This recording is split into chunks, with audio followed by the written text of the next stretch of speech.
How you doing, people? Welcome back to the Young Fan Podcast. In today's episode, we are going to be ranking every single League One club's transfer business in a tier list. What an episode we've got in store for you today. It's live. If you're watching this live, get involved in the chat because it's going to be very, very interesting, very, very interactive. If you're watching this as a normal episode after it's gone out, then you can, of course, leave a comment as usual. I'll be replying and responding to all of them as per usual. We should be all okay. If we go over to this screen here, and here you should see the tier list on the screen to be able to see. We've got such an interesting episode. I think it's interesting. Hopefully you do as well. We've taken quite a lot of time to actually put this together because I wanted to get this right. I love doing these episodes. We only get to do them twice, of course, a season, only 2 transfer windows per year, and ranking every team's transfer window. It's one of my favourite episodes we do, and I wanted to get it right. It's the big one. It's the summer one, and summer transfer windows are so much fun, so busy, and once again, this window, they didn't disappoint. It was really, really, really, really interesting, and I really want to make sure that we get this right because it's going to be really, really fascinating, in my opinion, hopefully insightful as well. Ladies and gentlemen, get in the chat. I've got a few people already in here right now. They're really giving their thoughts, which is amazing. We've got the legend that is Nat. Says, evening, Jack, in the chat. Nat, hopefully you're well. Matt says, hello, lads. How are we all doing? He also says, the King is live again. How are we, mate? I'm fine. Thank you very much. So we've got so much to talk about. I'm going to run through a couple of things first because, again, we've got lots and lots of things to do and make sure that it's fully correct, if that's the right way of putting it. So you can see on the screen now, that is not what we want. We want this screen here. We have gone through, I say we, I've spent way too long going through every single team and putting together their squad depth and their formation based on what's either been their preferred formation so far this season, what has been the formation that's got the best result this year, whatever. If there are a few things that are wrong, just, let me be a little bit. I do apologise for it. And I've sort of gone through position and added every single player in. If there's a few players missing, then I can only apologise. There shouldn't be. If there's a few players in the wrong positions, and again, forgive me. You can also see on the right-hand side as well, we've got depth, arrivals, departures on the pitch so far. So you can see here, we've scored, for in Accrington's case, all of these different areas. So depth, arrivals, departures, and on the pitch so far out of 10. So depth, very, very clear. It's fairly simple, to be fair. I'll explain it anyway, though.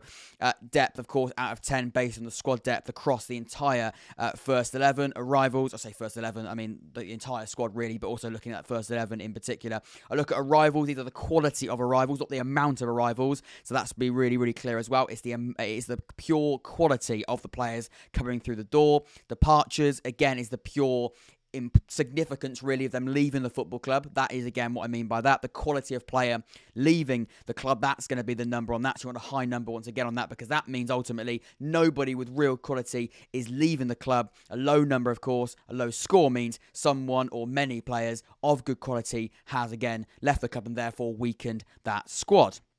Looking at on the pitch so far, that's based on what we've seen from them on the pitch so far this season. Fairly self-explanatory. All of those out of 10, and you can see that in Accrington's case, 21 out of a possible 40 points. Then, of course, we then go to our tier list, which you can see on the screen right here.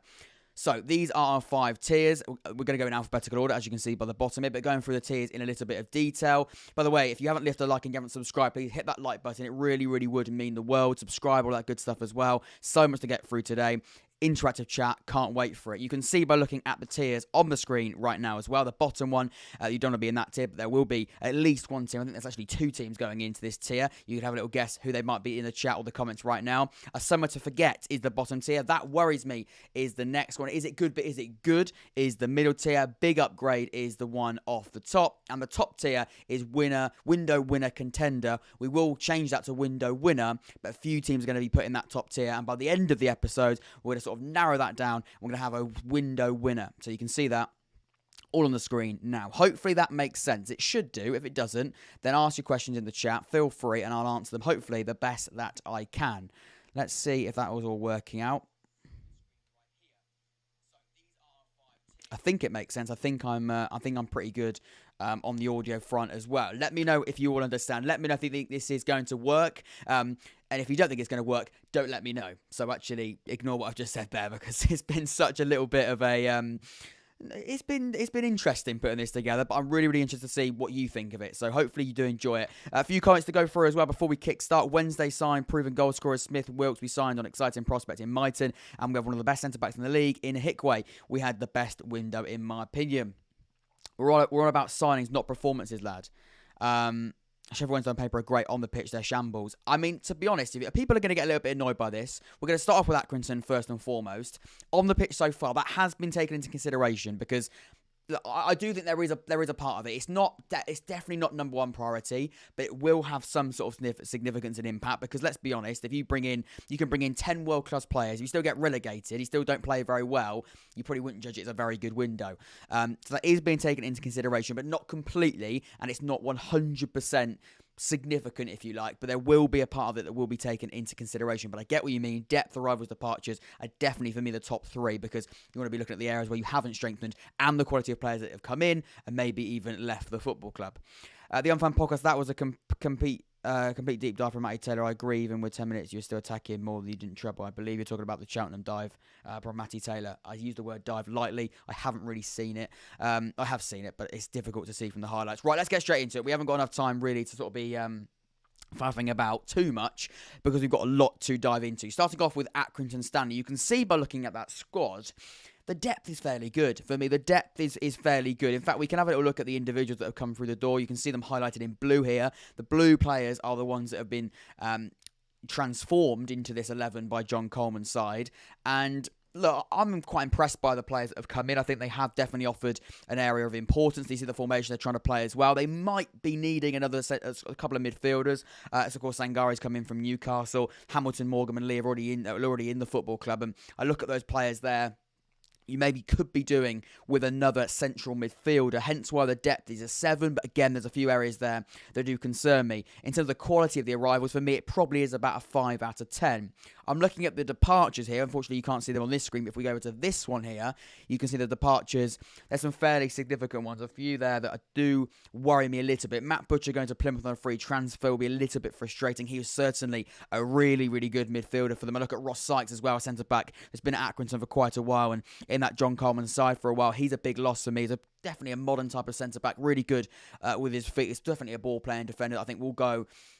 missing quite a lot with his Accrington side. It will be a bit of a disappointing loss. I look at also the big name here, and that, of course, is Colby Bishop.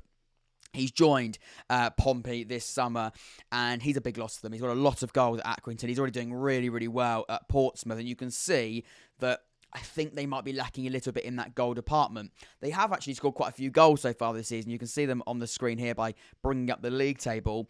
Goals haven't been a complete and utter problem. I look at them here. 8 goals scored. It's not dreadful. It's not brilliant. It's not brilliant, but it's not dreadful. I do, though, think they are missing that number 9. So I have gone with a 4 on departures because Colby Bishop really is a big loss. On the pitch so far, they currently find themselves, as you can see on the screen here, 18th. They have actually, but they're unbeaten going into the last weekend, but they did lose the games. They do actually lose that unbeaten run. And just like that, you draw a lot of games. You lose a game, you go from, being unbeaten to actually not winning a game in the last 4. So things can change really quickly by looking at the form there. I've given them a 5 out of 10 on the pitch so far. Let me know if you agree with that. 21 I've given them out of 40, 7 for depth, 5 for arrivals, 4 for departures, and 5 on the pitch so far. But the depth is fairly good. The players coming in are pretty decent, but Colby Bishop's a big loss. I do think they're lacking a little bit in that midfield area. I'm fully aware of my bias, but I think on paper it was to be Wednesday. Okay, you people are giving their thoughts on the window winner so far. That's absolutely fine. I enjoy reading through those. Yeah, we're very, very early in the stream. This is the first club we're looking at. We're going in alphabetical order, beginning with Accrington Stanley. There's a little bit of worry there for me. I'm going to put Accrington in that tier there. Let me know where you put Accrington. Again, this is why we do it live. Let me know where you put Accrington. For me, they're going to have to go in that tier there. I think the players they brought in are decent. The depth is decent. I'd say on the verge of good, actually. I'd say it's good. But I do think losing a couple of their key players there. Ross Sykes is a brilliant centre-back. Colby Bishop's a great centre-forward. I think Matt Butcher's a quality midfielder as well. You're losing a player there sort of in the spine of every area of that side. That does worry me a little bit. So I'm going to put them in that tier there. But let me know where you put Accrington Stanley. which has been so good for Argyle. Exactly. I think it's a big loss. I really, really do. Right then, while we catch up, I'll go to Barnsley while you give your thoughts on your thoughts on Accrington and where you'd put them. Remember as well, I did mention I should have mentioned this right at the start, and what I'm going to do by the end of this as well. You're probably wondering why I've given a little total score at the bottom there. By the end of the episode, I'm going to put together an entire league table. So every single club will have a league table position based on their transfer windows. We'll actually have a worst window on points and a best window as well. So 1 to 24, all of which will have a team by them, of course, signifying, that isn't a word, signifying where they're going to be on that transfer window table. Us keeping Santos and Dapo is key to our success. We'll come to Bolton, actually the next team after Barnsley. Right, give your thoughts if we've got any Barnsley fans in the chat right now. We should have a few. Accrington need to change within their club as a whole.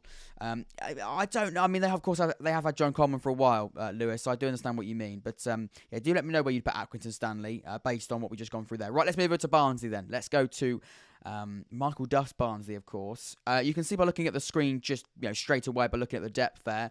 I think the goalkeeper department's absolutely fine. He wants to play a back three, Michael Duff. He wants to play that back three. I do worry a little bit after this window. Have they got enough centre-backs in there? I'm not entirely sure. YouTube account, I haven't seen Barnsley's transfers. They're on the screen right now. The guys in blue are the players that have come through the door. I worry a little bit about those centre-backs. Not the quality of them. I think Kundi's a really good addition. I think McCarthy's not bad either. Of course, they already had Anderson and Moon at the football club. I think those centre-backs are really good in terms of their quality. The players that have come in are also very good in terms of quality as well. The worry comes to me in the centre-back in terms of numbers. Have they got enough bodies in that back three? If he wants to play a back three, that's absolutely fine. I think he probably will want to do that. Has he got the amount of players, the amount of centre-backs in particular, to play that throughout the entire year? He might well do. If the players stay fit, not a problem at all. He has got backup, but you can see here, the players in italics are players that can also play in other areas. So Williams can play centre-back, but he is probably that first choice on that right-hand side. Same with Kitching. He can play on that centre-back position. He also probably would be that one of the first choice on left as well. So, although it looks as though they've got two options in all of those centre-back areas, if Williams starts at right wing-back, for example, you're actually only being left with one option on that right side of centre-back. Look, there can be a bit of shift and there can be a little bit of players moving and interchanging in all of those different positions. But generally, by looking at that, they are short a little bit, I'd say, in that centre-back department. I think on that left and that right-hand side, they're absolutely brilliant. I love the addition of Chris Cadden. That's his brother, Nicky Cadden. Chris Cadden, we had at Oxford United, a brilliant centre-back. Centre-back is actually a right-back, I should say. He's a right-back. Also can actually play on the right side of centre-back as well, but notoriously playing as that right midfielder and right centre-back. His brother, Nicky Cadden, a brilliant year at Forest Green Rovers last year, moved to Barnsley in the summer. Like I say, did an exceptional job in League 2. He's now coming into League 1. Could have got even higher, I think, in the Championship. He's gone to Barnsley with the aspirations of getting promoted. I like Nicky Cadden. I think he's a great addition to this squad. I look at the other players as well. Connell, Phillips coming through the door. Martin and Edwards on that right-hand side. I think across that middle four, if you like, the left midfield to the right. And, of course, the two central midfielders in there as well. I think they've got enough depth in that area. I have started here a red for the attacking midfield. They've played with Thomas pretty much the entire year. The Papa Johns, they played with Thomas in that number 10. I worry a little bit about that. I feel as though they could be doing a little bit more and have a few more bodies in that attacking midfield area. I think they could be doing. They could have a few more bodies there. If Thomas gets an injury, I'm a little bit worried. They can play Aitchison, of course. He's playing as that striker in that central attacking midfield role if they need to. But by doing that, of course, you are losing somebody who's a really good goal scorer who likes to play centrally through the middle in a front two. In terms of the scores here, depth the 6. I think I think it could even be a 7 or an 8 if they got another attacking midfield in, or maybe even another centre-back. I think the quality of those arrivals, definitely a 7 out of 10, maybe even pushing it an 8. I could be a little bit harsh with that 7, but I just do think I've gone with a 7, based on the fact that I guess Tedic as well, he's a young lad. You can see the players that have left the club. We'll come on to that in a minute. But the players coming in for Barnsley, some of them a little bit unknown. Tedic on loan from Man City. Don't really know what that transition is going to be like from a Premier League club down to League 1. He's 22, so he's not really young. But again, that transition to professional football week in, week out could be difficult. So far, he seems to be doing a decent job. Same with Martin, really. With loan transfers, I'm a little bit, sometimes I can be a little bit cautious with them. I think you look at them and you go, he's come from Man City. quality, he must be good. There is more to it. I think he's somebody that might be good, and he's got a good chance of coming from an academy like Man City. There's, of course, a lot of chance in the world he's going to be a great attacker, but at the same time, you don't really know what he's going to be like at this league. So I've gone with a 7 out of 10 for them. In terms of the departures, I'm a little bit concerned with the departures, I'll be honest. Of course, they got relegated, so it is a little bit difficult to sort of judge that, because a lot of teams that do get relegated are forced to sell a lot of their players, or should I say some of their key players. Morris, their striker, leaving for Luton for about £1 million. You can see they're £1.8 million in total. He was a really good number 9. Losing him, I should say, is a big loss. A couple of players in there as well. I mean, I'm not too worried about the players that are leaving on free transfers. Miller to Doncaster, for me, isn't too much of a loss.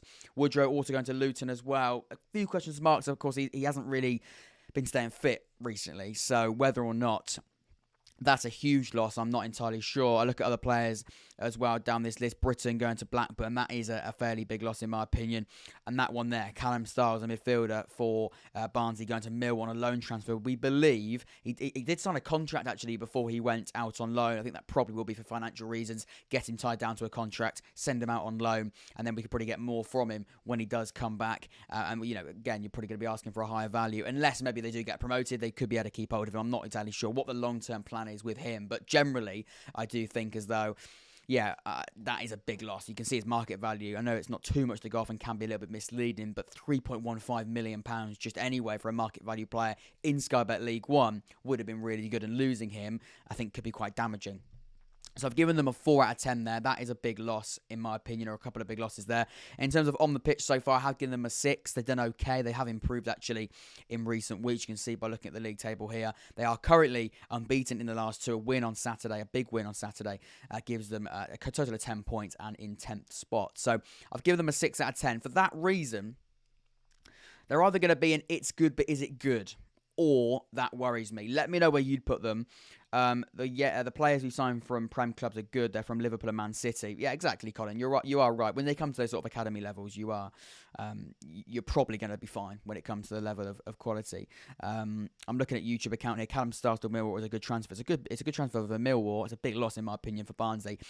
We've got 71 people in the chat right now. If you haven't left a like, please do that. If you haven't subscribed, also do that as well. We're so close, I believe, to 3.09 thousand subscribers, maybe even 3.1. So if you haven't subscribed, please hit that subscribe button. Where would you put Barnsley? They're either the top end of that worries me in terms of the top end being close to is it good, but is it good? I am probably going to put them in there. They have made some good additions. Their squad depth is good.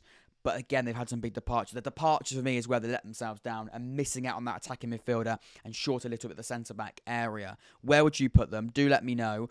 I'm going to put them in there. But again, there's a bit of a delay with the chat. So keep giving your thoughts. We'll come back to them. But I'm going to put them in there. 71 people watching right now. Give me your thoughts on Barnsley's transfer window. I'm going to put them in that tier there. Right, then let's move on to the next team. We've got Bolton Wanderers next. Got a few people saying good here. It's good, probably. Good, says the Mighty Whites. Lewis, yeah, we are coming on to Bolton. You can see here, no surprises. Green across those scores there. Let's see what we do. Let's see what we've got here. Right, so Bolton Wanderers next, then Ian Everts Bolton Wanderers. They've had a good window. Not in terms of the amount of players, and this is where you're probably going to look here at arrivals and go 8 out of 10. They only brought in 5 players, I think it was. But the quality of those players and the importance of those players so far this season, I know that is difficult sometimes to judge, but I just think let's move away from that. If we just solely go on quality of those additions, which is why I've given them an 8 out of 10 score. Do they warrant a good 8 out of 10 score? Absolutely. I look at the players they've got there. Their depth, by the way, is absolutely brilliant. One area I think they are lacking is that striker area. Bolton Wanderers fans, let me know. Do you agree? Do you disagree? I think they could have gone and got a striker in the window. I think Charles is a really, really good number 9, but he's been injured recently. He's just come back now, so hopefully he does now start scoring goals for Bolton, post that injury. Look at Bakayoko, not a bad striker. Look at Budvarsson, again, not a bad centre forward. Kanchunga, again, not a bad number 9. They could do more, though. They could do more. Bolton fans, do you disagree? Do you agree? Is a striker, a quite accurate, fair area that you could have been extra strengthened if you like? Our window started in January. Failure to prepare to fail. I think you did amazing work in January and certainly scouted out the players you wanted to do, and that's why you've got players like Irondale from Cambridge who did amazingly well in League One on a free transfer. Because I guess you contacted Irondale about a transfer probably, like you say, January, February time, and then got the deal done. August, June, whatever it is. Not August, we're just in September. You're looking more May, June. So yeah, I think those additions are generally exceptional. Trafford coming through the door once again really strengthens that goalkeeper department. You know what he's like. He's brilliant with his feet. Dapper's been playing as a number 9. Yeah, that's fair. I'll actually move that over. That is true. Where is it off the line? We can move him as that striker, put him in italic so we know that he is. Yeah, so we can put off a line in there. He can do that. But what I mean by that is you have been worrying me a little bit in that. In that striker department. Senior and Tut aren't even in our first team squad. I mean, that's why they're not on the number 1 spots, Lewis. Hopefully that's okay, mate. I've put them a little bit lower down because I know they're not, regular players in that squad. That's why I've put the players that we sort of see on a more regular basis, the top of that list there. But they are players that can play, hence why they're in the squad depth, as shown here. I think that, like I said, their goalkeeper department's absolutely fine. Trafford, we know what he's like, brilliant with his feet. He's an exceptional goalkeeper on loan from Manchester City, rejoining again. I think he's really, really good. Centre-backs, absolutely fine in my opinion. Santos, the captain, he is definitely the dictator in that back 3. Jones, Johnston, Amerson, Toole, of course, coming through the door this summer. Senior as well. I think you've got some really good centre-backs and enough centre-backs to play the Ian Evatt back 3. Lewis saying wrong. What are you saying wrong to, Lewis? Do let me know. I'm looking at the wide areas there as well. Left midfielder, right midfielder, or the wing-backs, whatever you want to call it. I think they've done exceptionally well so far this year, but the quality of them are really, really good. Irondale on that left-hand side, I think, is exceptional, and he's proven that so far this year. I look at Bradley on that right-hand side on loan from Liverpool. Again, he's done an amazing job. You've got Jones, you've got Sadia behind him, John on the other side, Isgrove and Beck as well on loan from Liverpool again. So you've got the quality and the depth in those wide areas and in that wing-back area. We know the quality and we know the importance of that position for Ian Evatt. He likes to play with those wing-backs and he's a very, very thorough manager with the quality he wants from those wing-backs. We saw Marlon Fossey do a really good job last year in that area. And again, he wants that from the players he's brought in now, and I think he has done that. Irondale, like I say, is an exceptional pickup from Cambridge, particularly on a free transfer. And again as well, Bradley on that right hand side. Someone says the head Trafford's distribution at Portman Road was awful. I think he's notoriously quite a good distributor of the ball. If he had a bag out at Pompey, I do apologise, but I'm just going off what I think I've heard from a lot of Pompey fans and what I've seen actually as well. I think that must have been a bad game. I think generally what we're seeing is a really, really good goalkeeper. Again, he's good with his feet. He's come from Man City. He won't be a bad goalkeeper with his feet, I guess, on a consistent basis. Colin Yates, sadly, was bought as a number 10, but has been playing as a right wing-back, which basically means a right winger in our system. Exactly, and that's why we put Sadlier in that position there. But he can play, like you say, in that number 10, along with Lee, Sheehan and Afolayan. Bradley looks really good. He does. Matt, you're right. So I think that squad is absolutely fine. Like I say, that striker position, maybe you could ask, but again, with Afolayan coming in, you're arguing that position now is definitely a green. I'll give you an 8 out of 10 for depth, 8 out of 10 for the quality of arrivals, 10 out of 10 for departure. You haven't lost anyone of significance, which is so important. I look at there, you haven't brought in a load of players, 4 in there, but that doesn't include James Trafford, so that is 5. Players that have left the club, Lynn Evers to Chester, not a problem for me. Gordon to Walsall, not a problem. Baptiste, he's old, 36th. Is he a key player now, or was he a key player? Absolutely not. Darcy to Swindon's not a problem. A few players there you've released anyway. For me, you have not lost any players of significance. The departures are 10 out of 10, and nothing to worry about. Have we missed anything? No, Bolton there, so that's fine. I've given you a 33 out of 40 there. On the pitch so far, definitely 7 out of 10. I think you've showed definite signs of quality, lacking a little bit in some areas, but generally 7 out of 10. Definite potential to be hitting that 9 out of 10 come the end of the season. I like those additions for me, and I think you've done a really good job. So for that reason, I think you're certainly in that big upgrade tier. In fact, I'm going to put you in that window winner contender. Whether or not you've won the window, I don't know. In fact, I do know. I do know who I've got as window winner, but I think you certainly are a contender and certainly do deserve that sort of praise. I'm going to put you in there for now, but remember, we will be finding one window winner and the rest will be dropping down to big upgrade, which is still a very good tier, by the way. Still is a very good tier. Right, let's see what you've got to say here in this live chat. I know having a striker is always nice, but midfielders play a system where they're 2 goals as well. They get goals as well. They come from behind the striker, the likes of Lee, Dempsey and Sheehan. You're very, very right. Bolton are a bogey team. Finally time to beat Bolton. Haven't beat them in 4 games. Well, Bolton, I think, going to be difficult to come past because, like I say there, by looking at that squad, they've got some brilliant depth. I think you are right, Lewis. You make a good point. Can we extend the window from January until the end of August? I mean, if you did that, you'd certainly beat window winner. I don't know whether or not we can put you there right now, but you certainly are a contender. Let's move on then. We've got to move on to Bristol Rovers. Yeah, exactly, Colin. You definitely would have won it if you'd done from January to August, but we're only doing this summer window, so you are going as a contender for now. Right then, Bristol Rovers. I think generally they had a good window. I do. I think I look at the players that have come through the door. Gibson on loan from Everton. Gordon, that's meant to be Rosita. I spelled it completely wrong. I will change that now. Have I panicked and got it right? I think that's right. Thomas and Connolly at the back there. McCormack from AFC Wimbledon. We know what he's like in a Bristol Rovers shirt last season. He did a great job. Marquis is a proven number 9 at this level. Is he a number 9 of brilliant quality in League One? Question marks there, but he is doing a fairly good job so far. Coburn as well. Jasper on the left-hand side. So, yeah. L for me late to the live, Ben. Don't worry, we haven't gone to Charlton anyway. Shrewsbury transfer window has been extremely impressive. They've had some serious budget. Yeah, we'll come on to Shrewsbury in a little bit. But I'm looking at that now and I'm going, I think they're fine in some areas. Centre-back concerns me. I do worry about that centre-back position. They needed to bring in another centre-back. They can play Gibson, which is another area. This is why you don't do it all the time off the cuff. This is what you get, some live insight into when sometimes can go wrong. Look, you can play Gibson as a centre-back. We know that. He can also play left-back as well. But generally, if you want to play him as a left-back, you also can't play him as a centre-back, obviously. He can't play in both positions. Breaking news. Brilliant insight for you there. A player can't play in 2 positions at the same time. They say I don't bring you good insight, ladies and gentlemen. I do, as proven there. Look, I think generally across that squad, the attacking midfield area is fine. The strikers class, I think, in terms of the options they've got. Left wing spot is good. I know some of those left wingers can play on that right-hand side. In terms of out-and-out wingers on that right-hand side, there's a little bit of lack there, or lacking area. Centre mids, I think they're absolutely perfect in terms of the amount and also the quality as well. I think Rossiter's a really good addition from Fleetwood. Westbrook's not bad either. And again, Grant Coots is a quality midfielders. They've got enough wing backs or right backs. So I think 6 out of 10 for them. Their centre back position does let them down a little bit. Maybe another attacking player. It would have been brilliant if they'd gone and got that Elliot Anderson from Newcastle again on loan. Exceptional for them in League 2 last season. Looked as though he was going to be part of that Newcastle squad and Eddie Howe going forward. So, that proves how good he is if Eddie Howe thinks he's already enough to play as that striker position in the Premier League in that sort of forward area. I guess he can play as a striker, but, in the Premier League on maybe not a regular basis, but certainly on the bench and, can impact games for Newcastle's first team. So, it'd have been good to see him come back in. It certainly would have boosted that right wing spot. And again, a few more centre-backs wouldn't have gone amiss. But generally, 6 out of 10 for depth. The other areas, midfield, I think is absolutely fine. And up front, again, I like it. Rivals, 7 out of 10 for me. I like them.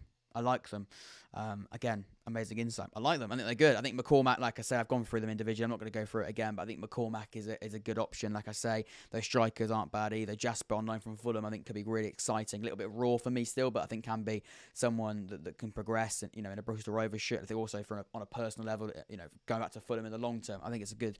He's hungry as well, which is important for these young players. Departures, again, no real players leaving the club that really concern me. They're the ins in terms of the outs. A few players. Nicholson going to Colorado is a little bit frustrating. But again, I can't say too much about that. Bristol Rovers fans, you have to let me know. But yeah, it doesn't seem like a huge loss. But other than that, yeah, not much to write home about. That's the only one. If you're going to name one, it would be it. Which is why, to be honest, I probably would up that to an 8. But we'd keep it as a 7 because the maths then goes all wrong.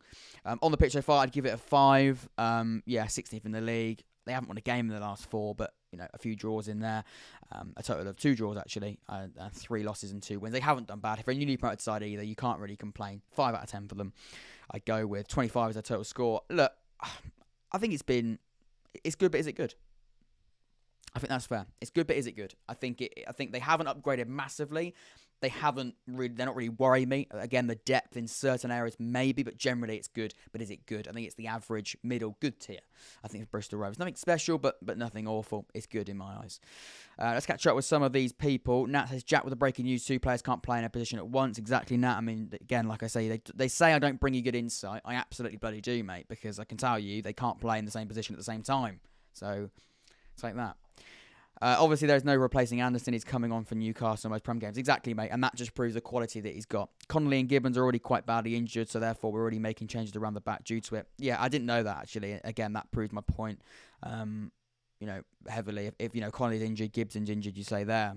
Sorry, Gibbons is injured. You've then got one right back, basically 3 centre backs, but then arguably 2 if you're playing Gibson as a left back. So they're very weak in the defensive area. For me, that whole area there, particularly those two positions, needed strengthening, which is why they're not in that top tier, and they arguably could be lower. But I'm going to put them in there because I think generally the players that have come in, they're not doing badly either. So I'm going to put them there. Let's move on to Burton Albion.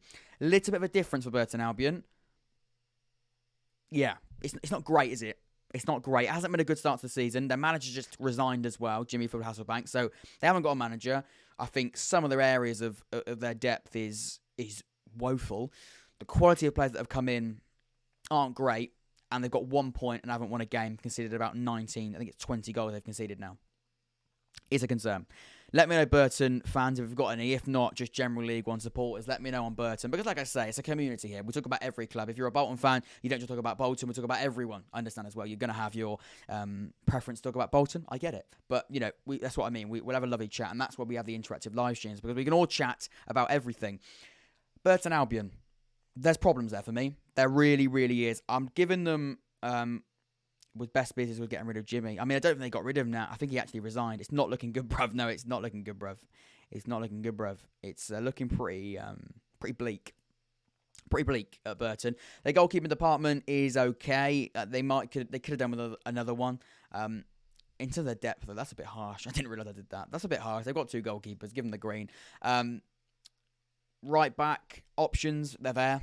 They're there. Are they good enough quality? Remember, the depth and the indication here when it comes to green and amber, it's not on the quality, it's on the actual number. The quality comes in this category here with the arrivals and the number out of 10. This is purely based on the bodies. So left back, I think they're fine. Right back, I think they're fine. Remember as well, they can play a back 3. They have been doing that.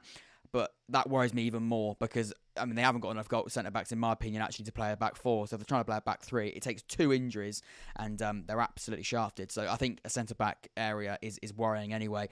I look at that back. I look at that right back and left back. I think in terms of numbers, they're fine. Borthwick Jackson's the only player that I'd sort of go, he's any good. So if I'm being brutally honest, I think Taylor's actually having a good season generally, though. And Powell's not bad either. But other than that, I go, I'm not sure. The addition, and by the way, someone just said it, by the way, shout out to, is it Uzel or Uzzle? I'm not sure how you pronounce it, but whoever it is, you're a great guy and you've been in the chat a few times now. You make a great point. How do you pronounce it? Is it Ahadimi? Or Hadmi? However you pronounce it. He's an absolutely gigantic loss. And losing him is huge. I can't express how much it is a big loss. And look, they weren't doing very well with him. But he was a standout. And losing him to Ipswich is an absolutely... it's a problem. And Adaba, yeah, like you say, he's not a bad player. And the quality isn't awful. That's why I've given them a 5 out of 10. The players they brought in, they're not bad players. They're 5 out of 10. They're not unbelievable, but they're certainly not bad. So, 5, I could maybe push that to a 6. The depth is a problem. Those wide areas, he cannot play. And the new manager, by the way, he can't play with wide players. He can't do it because I look at that right and that left-hand side. There's not enough bodies there.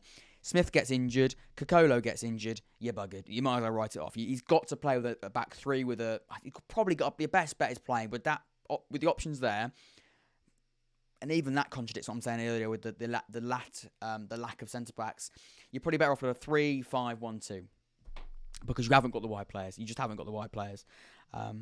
So yeah, they're punching even to being around League One, League Two. Great little club, but look, and that's important to say as well. We seem to have lost a number there. That's important to say as well. Look, I don't want to sort of throw Burton completely under the bus because to be in League One anyway is an absolutely amazing achievement. And like I said, they're a really good club generally in terms of the fan base is amazingly loyal. So I don't want to throw them completely under the bus. But generally, we're being brutally honest about their transfer window. It hasn't been a great window. So far this season, it's got to be a 1 out of 10. The departures, again, that for me is the big one. They haven't lost a lot of key players, but that one here, where is it?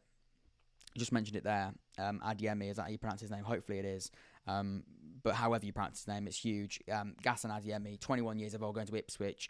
That, for me, is gigantic, and that's actually detrimental to that squad. And losing him there, just all of a sudden, that attacking threat is so weak. So, yeah, I'm going to put them in that bottom tier, unfortunately, Burton. You've been in the bottom tier for quite a few tier lists recently, but as someone to forget for you, it's not been great.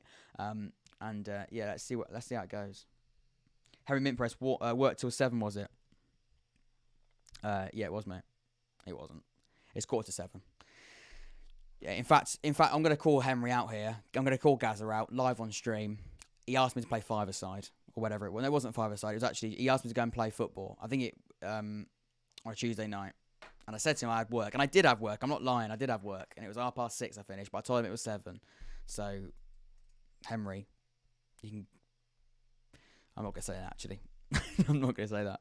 I think it was too good for Abin anyway. Prediction for the Stanley Forest Green later on. Sheffield Wednesday has to be first. Could Jimmy not put himself up top? To be fair, Colin, it's probably not a bad shout. Where did that fullback go with Tommy Hamer? Was he decent? He was good. And a pint, yeah. Watch the Champions League. That's why we got to wrap it up quick. Yeah, I'm gonna put Burton in that bottom tier for me. They've got to go in there. I just don't think they've got that ability enough and the depth as well. It worries me. Right, let's move on. Let's go to Cambridge United. We've been going for quite a long time. We've got a speed run through these because we're going to be here for absolutely ages. Southend would smoke this Farmers League. Yeah, just like they did 3 years ago. Hence why they're in the National League. Enough on that. I think the better. Right, let's go to Cambridge United then, because I think they've had a fairly good window in my eyes. The goalkeeper department looks absolutely fine. Mitov, Holden, and Mannion as the goalkeeping department is okay. Right back, centre back, and left back. Could have done maybe with another centre back. I look at I don't think that. I've put them in orange there, but they've got enough players. Joe can play across either one of those centre back areas, and so can Rossi as well. I'm not too concerned about that. Right back, maybe, because their backup right back behind Williams is their centre back, or a first choice centre back in that back four. Left back, fine, absolutely no worries at all. Midfield areas a little bit weak. May and Digby are the double pivot that he wants to play him up on and wants to play on a regular basis. So again, I don't think you can be too worried about that. What's a Southend? What is a Southend, Henry? You can answer that question for my mate Colin Yates in the chat.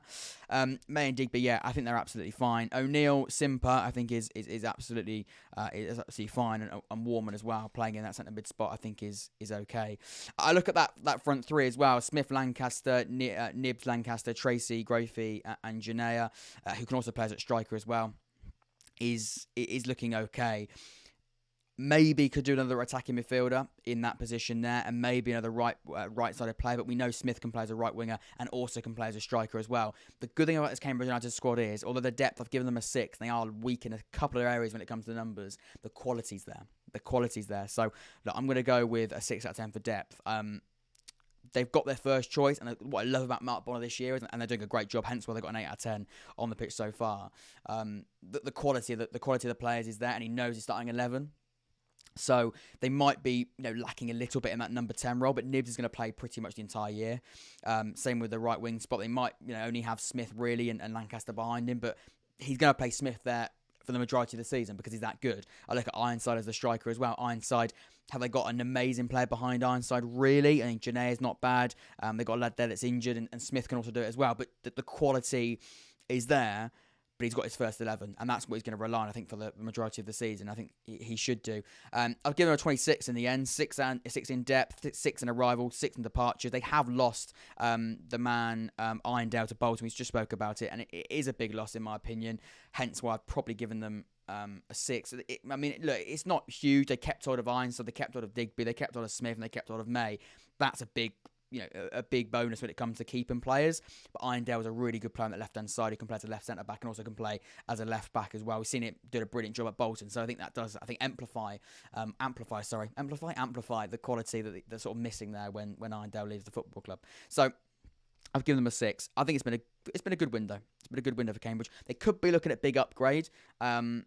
In fact, I'm going to be nice because I've been really impressed with how well it's gone so far. And the players that have come in, they have integrated well. And the core of that squad stay the same. It's been a good window. I'm going to put them in big upgrade. I think that's fair. Tracy would play right over Lancaster. Okay, good point. I'll move that over now. This is why, again, I don't know these positions and the quality of these players in those positions specifically as well as I should do, but really good. That's why we're doing it live. It's Joe Y. Thanks for that. Cambridge could be dark horse, but long-term fitness might be hinder them. Exactly, and that's what I mean. The depth is a little bit worrying.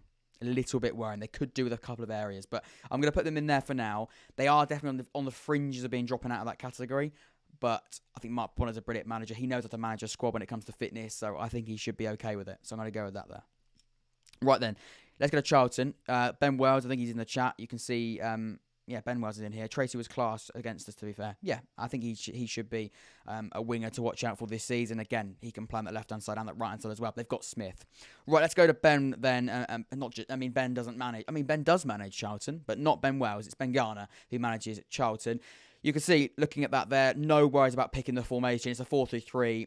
All the way to the bank for Ben Garner. He did it amazingly well at Swindon. Unlucky not to get in that top six. He did get in the top six, to get promoted, but to not get promoted after finishing in those playoff places last year. He earned a move, you'd say, to Charlton and earned a really good appointment, you'd say, as new Charlton athletic manager. And so far, so good. I'm going to say it. I think it has been good. I think there's be some Charlton fans that won't be too impressed with their start to the season. If you are in that boat, then I'd say give it time, and I know that's easy for me to say because I'm not a Charlton fan, but I'd give it time. You're 12th in the league. Last 3 games haven't been amazing. The last game wasn't great, and generally your transfer window is a little bit difficult to sort of judge because they have brought in some really good players, but also they haven't strengthened in an area, and we'll speak about that area that I think we all know what we're going to be talking about. It's that number 9. It is that number 9. I'd say our season has been good window, quite average. We just added depth. It's all really. Last season, our bench was bad. Yeah, and that's why I probably would put you in that tier there. Marcus Hines is going to be the signing of the season, says Mr. Ipswich Town. Right, let's look at Charlton in a little bit of detail. For me, a couple of areas in which they really, really are worrying, and the depth in certain areas concerns me a lot. That left side of the defence is a problem. Charlton fans, let me know. Am I barking up the wrong tree? Am I wrong in saying that? But I do feel as though I'm looking at what I've put together here. Haven't really got a left back. You've got players that can play left back, but an out and out left back you haven't really got. You've got quite a few right backs. You've got a worrying about centre backs and a really worrying amount of left backs. I think that left side of centre back, or defence, should I say, is a problem.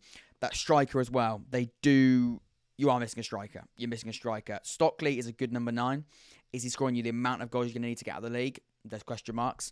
Lee Burn's a really good young player, and Anike's injured.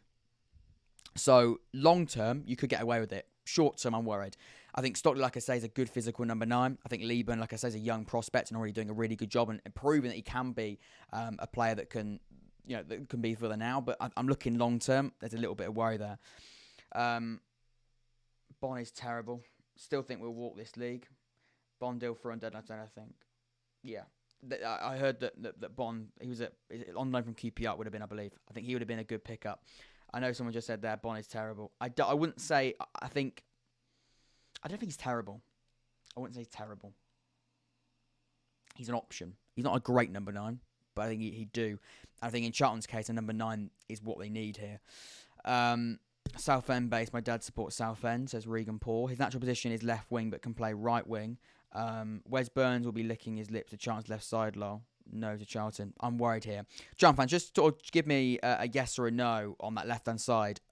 Is that right, or have you got someone that can play left back, maybe a full back that can play there? I wouldn't be completely surprised if Sessegnon plays at left back. He can do that. So I go with that. But yeah, that's a concern for me. Man against my stepdad says, hello, how you doing, mate? Right, let's go over to the scoring for Charlton. 4 out of 10 for depth. It is a concern. O'Connell been doing really well on the left side of the back, but back two, but could have done with some depth. Ben, I think you're right. Yeah, that does sort of sum it up, really. I think that does worry me a little bit there. And again, that striker is what a lot of people talk. And I'm pretty sure their CEO of Sangard, their CEO at Charlton, came out and said that striker area is one to be worried about. So, he didn't say worry about it. He's the CEO, but he did say that they were looking for a striker. They couldn't get it done. So to come out and say that as the CEO of the football club shows, I think, that they were worried about it. 4 out of 10 for depth. There are areas that concern. 7 out of 10 for the quality of players coming in. I like it. I think Jack Payne, I think McGrandles from Lincoln's great. I think Raksaki on loan from Crystal Palace is so exciting. I think Egbo and Sessegnon are really good options at right back. O'Connell's done a really good job so far, as per Ben Wells. 8 out of 10 for departures. No real worry when it comes to the players leaving the club. Washington went to Rotherham, but question marks actually whether or not he could actually play at League One level, let alone or consistency, should I say. He's a good player, but on a consistent basis. Going to Rotherham at 30 years old, it's not a problem. Players leaving the club, Gunter, Matthews, Purrington, players that needed to go, if we're being honest. Davison, not a bad striker, but certainly not going to be able to play at League One level. Maybe could give you a different sort of edge now, let's say, but I don't really think that. We're looking at the quality that Charlton want to get to. He's not going to be reaching that level. Few players that have gone out on loan. Gill will be on a loan transfer to Stevenage. A little bit low, in my opinion, Stevenage. I thought they could maybe get he could have gone to League One, but even so, I think we're happy with that. 6 out of 10, 25 in total. For me, it's been okay. It's been good. No, it's been good. It's good, but is it good? That's where I put Charlton. Let's see what people have got to say. Egbone and Sessegnon can play as left back. Sessegnon played left back, but is now injured. Dan Udo tearing his ACL last week. I did see that. Striker for Shrewsbury. Yeah, Sessegnon is our left back. Yeah, okay, we can move that. Yeah, I did. That's why I mentioned it there. I think he can play at left back. I did think so, but I didn't want to. Yeah, we can do that. Yeah, you are still weak, though. You are still weak. And what I mean by that is, if Sessegnon plays left back, that's fine. But again, in breaking news, you're then short again in the right back position. You wanted to bring in another first choice left back in my eyes. And even so, if Sessegnon's injured, like you just say there, again, you're back to square one again. You know, you might be 2 steps forward, but you are just 1 step back in my eyes. Bond did have a lot of personal issues in the second half of the season, to be fair, says George Green. Ben Wells, and with the left back, Sessegnon started playing left back, but then got injured, and we've been playing a young lad, Claydon, who's done well, but showing inexperience. Yeah, I think general left back is a concern. I'm going to put you in, it's good, but is it good? That's where I'm going to put that Charlton there, and that's here. Right then, let's go to Cheltenham. Really, actually, Cheltenham surprised me. Cheltenham really did surprise me. If we've got any Cheltenham fans, we should still have Matt in here, unless he's gone. But Matt's a great lad. Cheltenham. We just done Charlton. Cheltenham fan. He's a great lad. He's somebody that I actually featured on his episode or his video he did when he played Oxford 2 weeks ago, I think it was. And he's a brilliant lad. And we'll have him on the channel very, very soon, hopefully, as well. That's the aim. So, yeah, he's a cracking guy, and he's a Cheltenham fan. So, Matt, get in the chat now. Give me your thoughts. I want to read your thoughts out as per usual. But I'm looking at that squad now. They surprised me. They might not be having a brilliant season on the pitch, but generally, the depth is there. The depth is there. I think the depth in this Cheltenham squad, it did surprise me. It did surprise me. Neil Taylor's close to signing during Charlton. Interesting. Colin, 1,500 is going to Charlton on Saturday, expecting a win. Well, it won't be one of those where I should expect it, Colin. I'd hope for it. You've got a good chance, but I wouldn't expect it. Because this Cheltenham side is a home side, can actually cause problems. We've seen it at Oxford. It might be different for Bolton. It was all right, to be fair. Yeah, Matt there, it was all right, to be fair. Matt, just give us a little bit more than that, mate, if you could. I'm trying a little bit to try and give a little bit more than what I've got. You know Cheltenham more than I do. I'm going to try my best. Matt, the question I'll actually pose to you, it's my fault, actually. It's my fault. That attacking midfield area, am I right in saying there's worry there? Am I right in saying there's a little bit of concern? Goalkeeper department, I think, is absolutely fine. Centre backs, not a problem. They got enough there. The bodies are fine. I think Bradbury coming in from Halifax is actually a really good signing. I think Taylor's, is okay. Matt says, okay.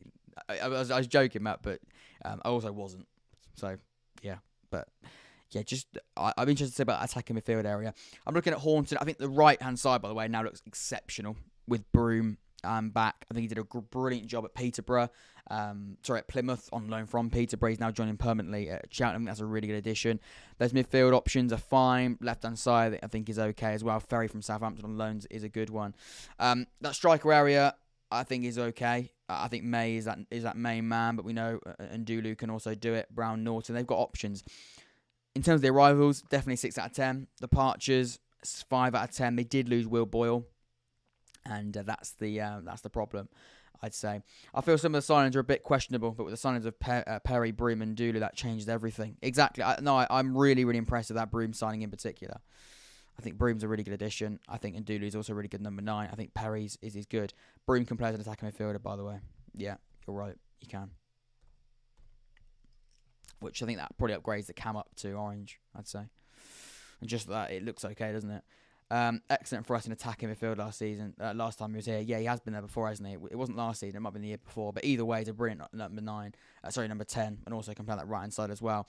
Yeah, I'd probably get I'd say Cheltenham are in there. The start of the season hasn't been brilliant, hence why I've actually given them a 4. And overall gives them 23. It could be there because you're losing Will Boyle. I think we've already seen this season that losing Will Boyle could be really sort of impactful in a bad way, because the quality that he offered at centre back and the leadership he offered. There are question marks there potentially, so I am going to put them in that tier there. They could have fallen in there. They could have fallen in there though. But that's where I'm going to put you. I'm going to put you in the middle tier. By the way, if you've just joined the stream or you haven't subscribed, please hit that subscribe button. The aim is to get to 1.3.1 thousand subscribers very, very soon.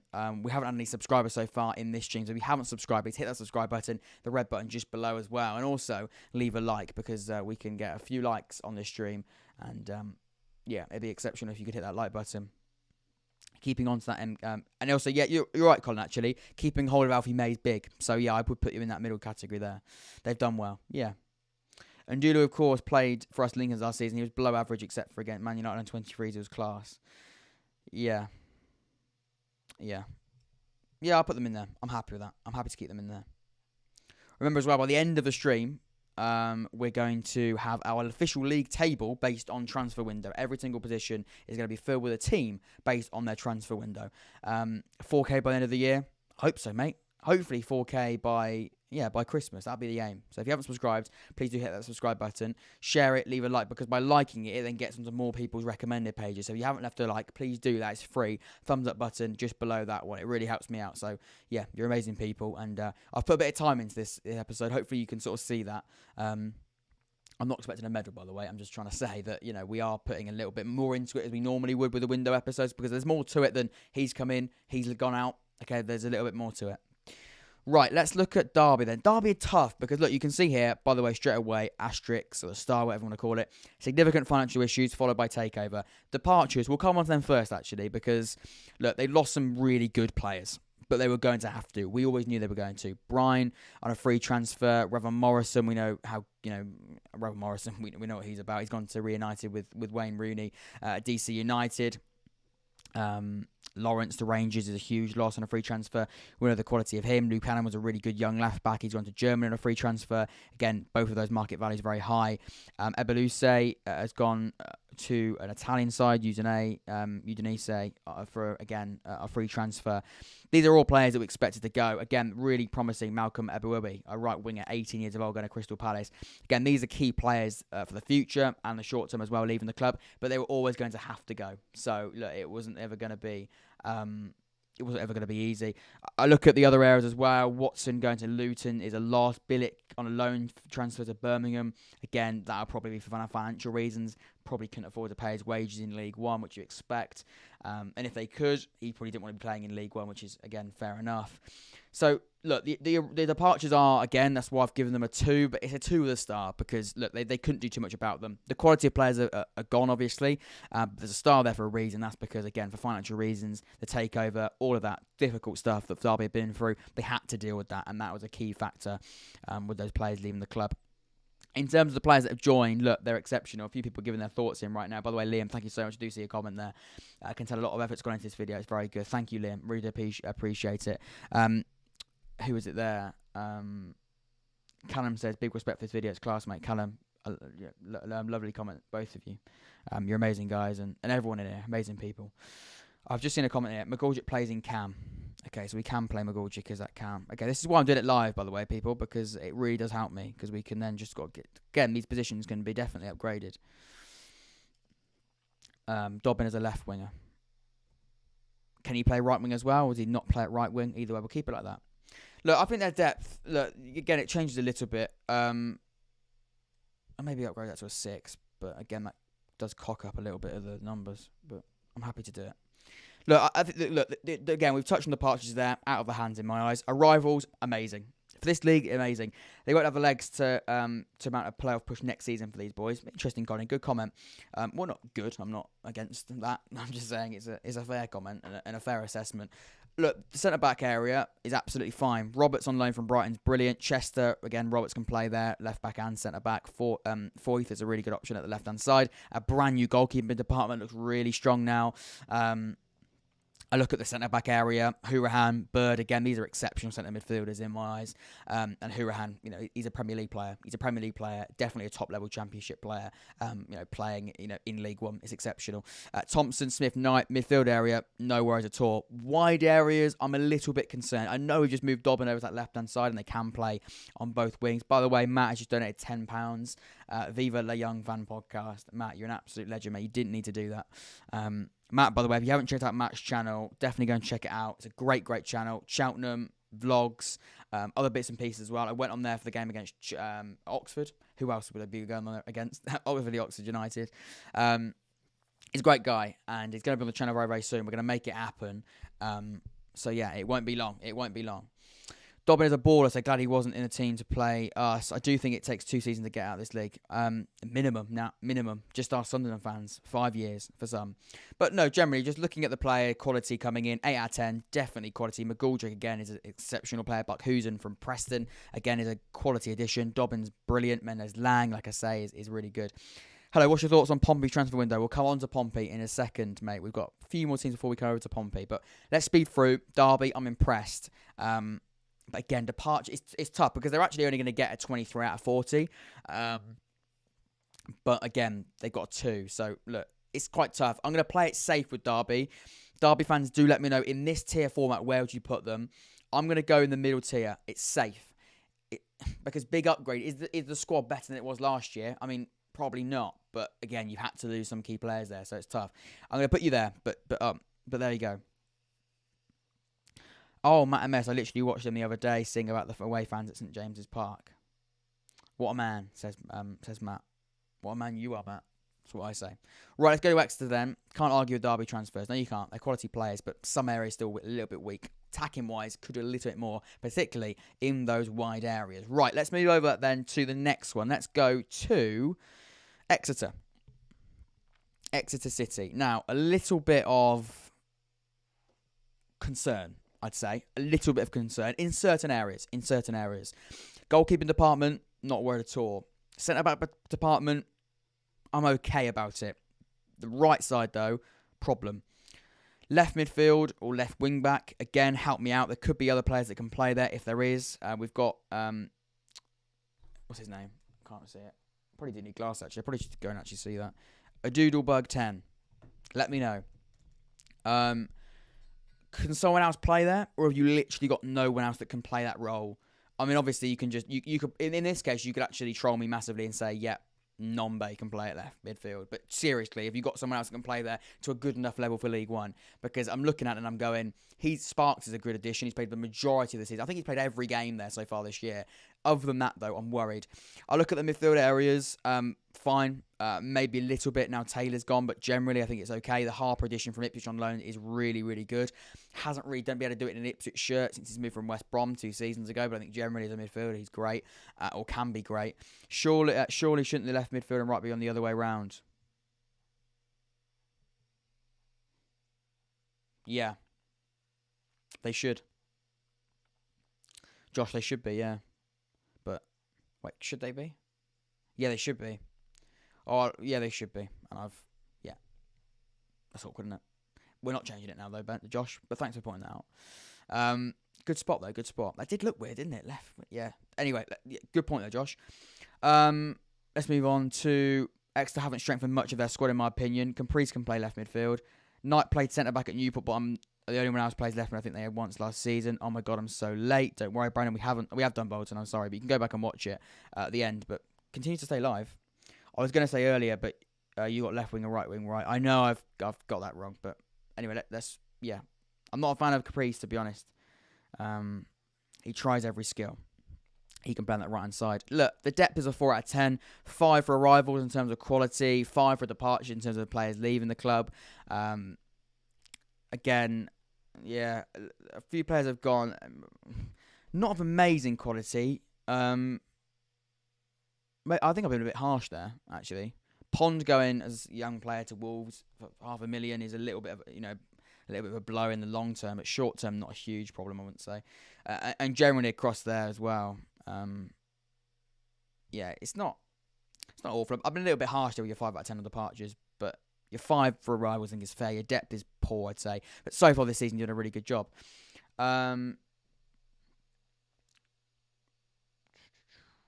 Looking forward to your Sheffield Wednesday analysis. It won't be too long. Brown is in my show this season. He has been doing really well, hasn't he? Really, really well. Yeah, Pom never played anyway. Yeah, I think long-term problem. Short-term, not so much. Yeah, I give him I'd say it's been... It's worrying me a little bit. It does worry me a little bit. I'm really worried about that side. Look, on the pitch so far, there's no worry because I think you've done a really good job. But long-term...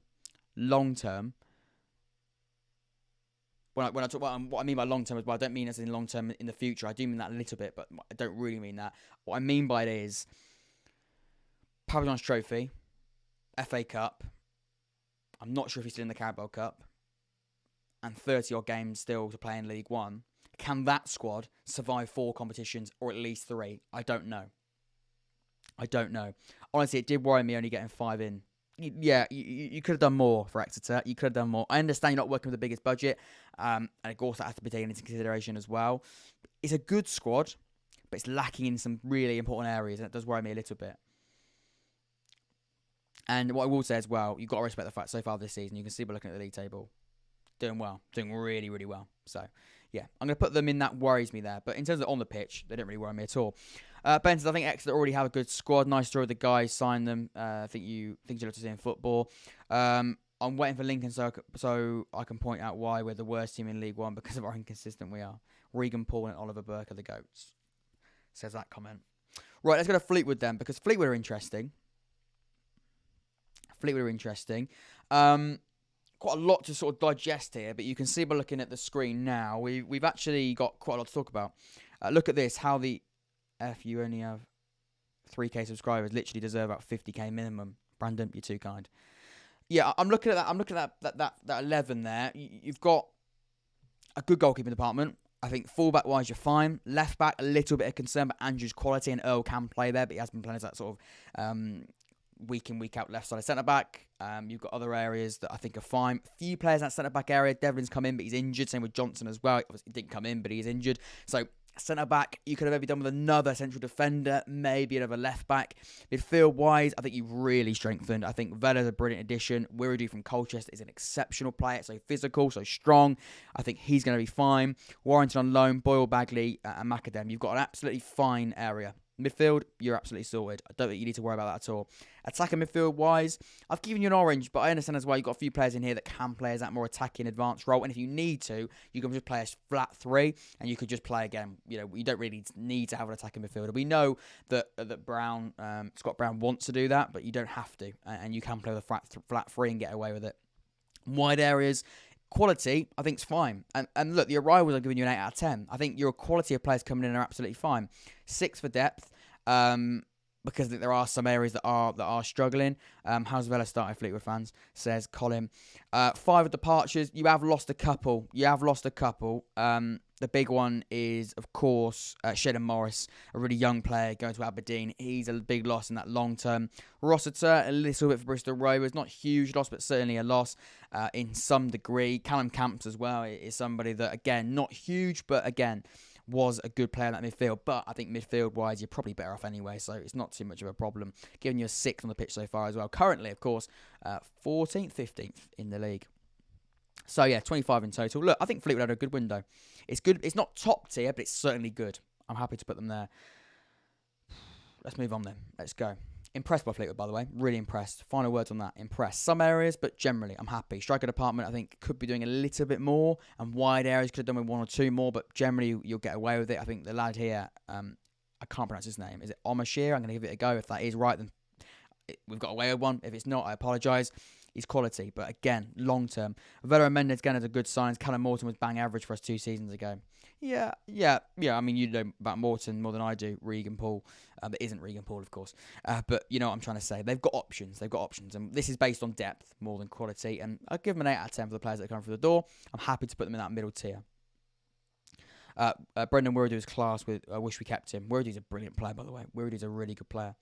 Right, let's go over to the next one then. Let's go to Forest Green Rovers because they've had a busy summer, haven't they? A lot of players have left the club. The manager's left the football club. A lot of things have gone on. Depth-wise, fine.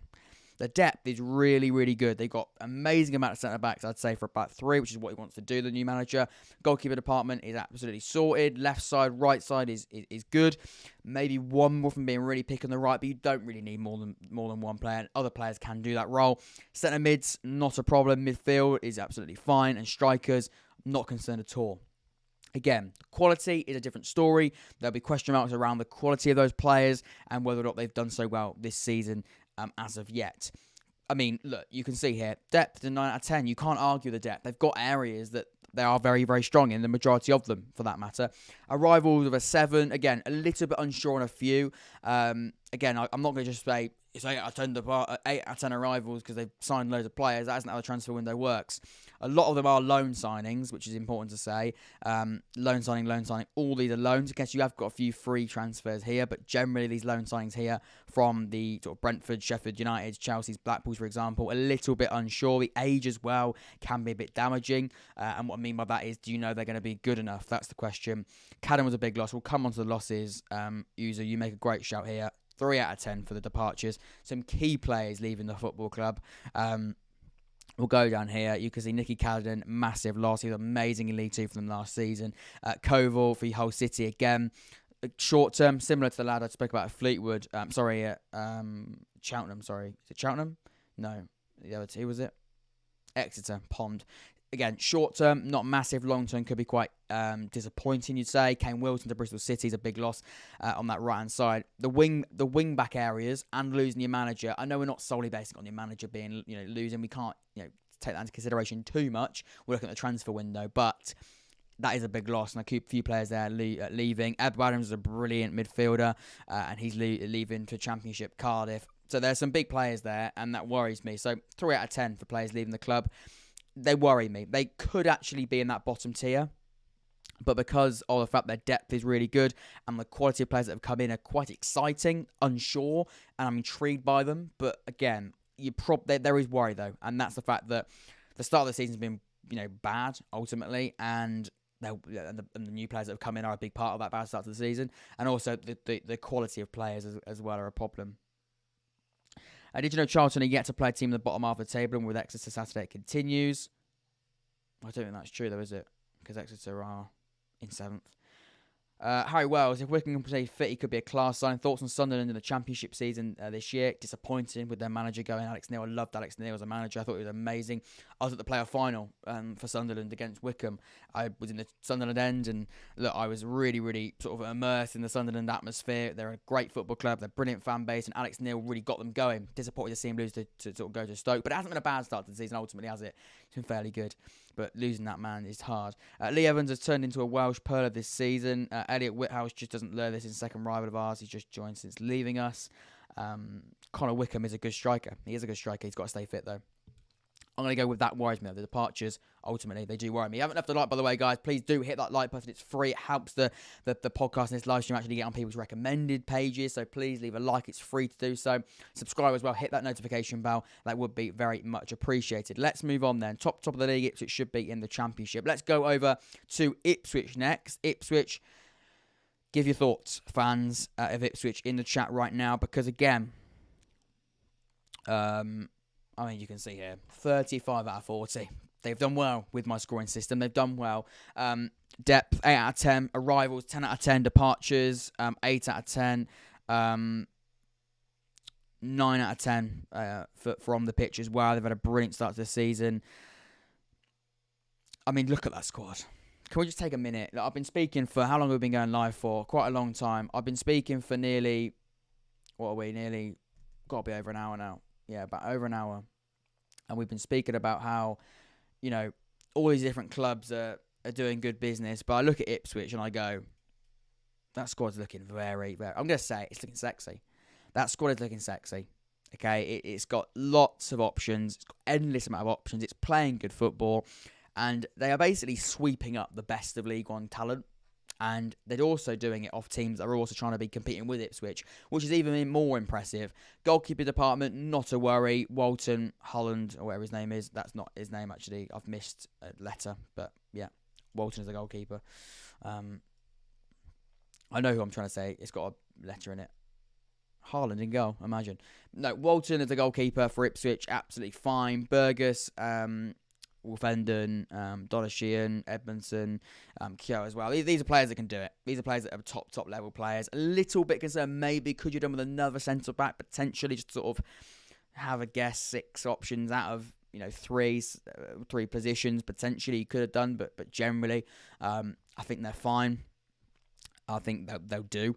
Left-hand side is looking unbelievable. Davis from Leeds is an unbelievable transfer. You pay good money for him, but again, if you've got the money, spend it. And also, look, he's a top player. At this level, he'll be absolutely exceptional. Lee as well from Morecambe's a great addition. Edwards as well is a player that can play there. That midfield option there is absolutely second to none. Lee Evans is a great midfielder. Unbelievable so far this season. Morsey's doing a great job with Evans. Ball for a bit more of an experience option in the more defensive area. And Kamara, I think, is a really good pickup and won't get the attention it deserves because of sort of Kamara's quite, I guess, salty departure at Plymouth, if I can put it like that. I think he left sort of Plymouth with a bit of sour grapes, and that's going to be quite disappointing for Plymouth fans. He handed in a transfer request quite publicly. I think as a centre midfielder for them, he's going to be so good. His athleticism is incredible. His work rate is second to none, like I say. He also can get it. He's last season, he was one of the best box-to-box midfielders in the league, and to have him in a squad that's already got Evans, Ball and Morsey, it's unreal. Right-hand side, Vincent Young, Burns and Harness. That's just a joke. Burns is unreal. Vincent Young's really good. I'd say very good. And Harness as well on that right-hand side is, again, top level, but also can play in that more attacking midfield role and also can play the number 9 as well. I'm looking at that attacking midfield area there. Chaplin, seems to have lost our position there.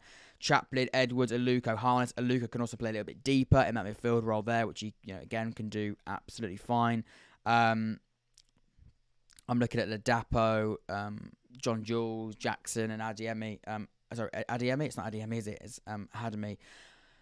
They're fine. In terms of their recent games as well, sort of seeing what they've gone with. The depth in this squad, again, makes centre-backs maybe if I'm being really picky, but generally you're fine.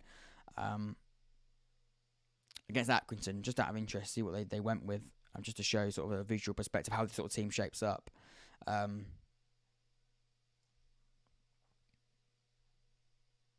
Let's get it up here.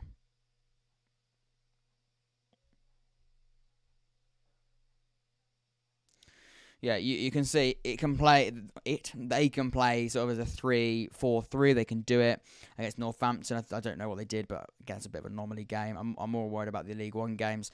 In this game against Barnsley, they did go back to sort of their old-fashioned, I'd say, not old-fashioned, but certainly their old traditional under Kieran McKenna, that back 3 with the 2 behind the number 1 striker, or that number 9 striker, should I say.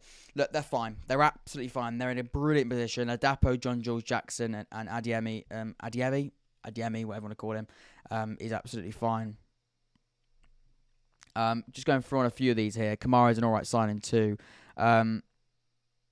Is this a proper team joining us in the top tier? Humphrey's also in squad. John Jules is more than 2 count options. Jackson can play those strike players as well. Both Lee can play centre back. Dominic Ball can play centre back as well. So yeah, again, that's absolutely fine. Luca's out for a few months, which is sad. Yeah, again, that is taken into consideration.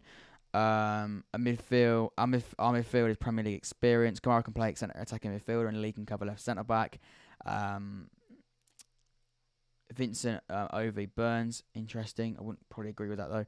Colin, I can't agree about Lee. JJ also plays centre midfield. Have Pompey been done? No, they haven't. Ladapo is a fake Dapo.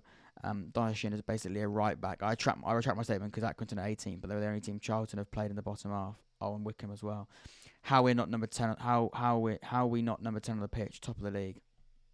Just sort of giving your thoughts in the live chat there. Yeah, look, I'd go. 110%. They're in that top tier window contender. Remember, we will be now narrowing that down to a number 1 spot. But I look at that. Those options there. They're absolutely fine. And definitely 8 out of 10 for depth, 10 out of 10 for rivals in terms of quality. They're exceptional. 8 out of 10 I'd say for departures. They haven't lost anyone of significance really whatsoever. And 9 out of 10 from the pitch so far. They're top of the league. The only reason why they're not 10 out of 10 is because they haven't won every single game. So generally, 35 out of 40 is a great number. Quality, unreal. Depth, very, very, very, very, very good. And on the pitch so far this season, exceptional as well. So, yeah, I think that's a fair score. Top tier, for Ipswich so far. And top of the table, of course. Right. Can't believe Young over Burns. That isn't really what I can sort them around. It wasn't really this isn't really what I'd go to my starting 11. It was just more as an option to show that the areas, but if that makes people happy, we can do that.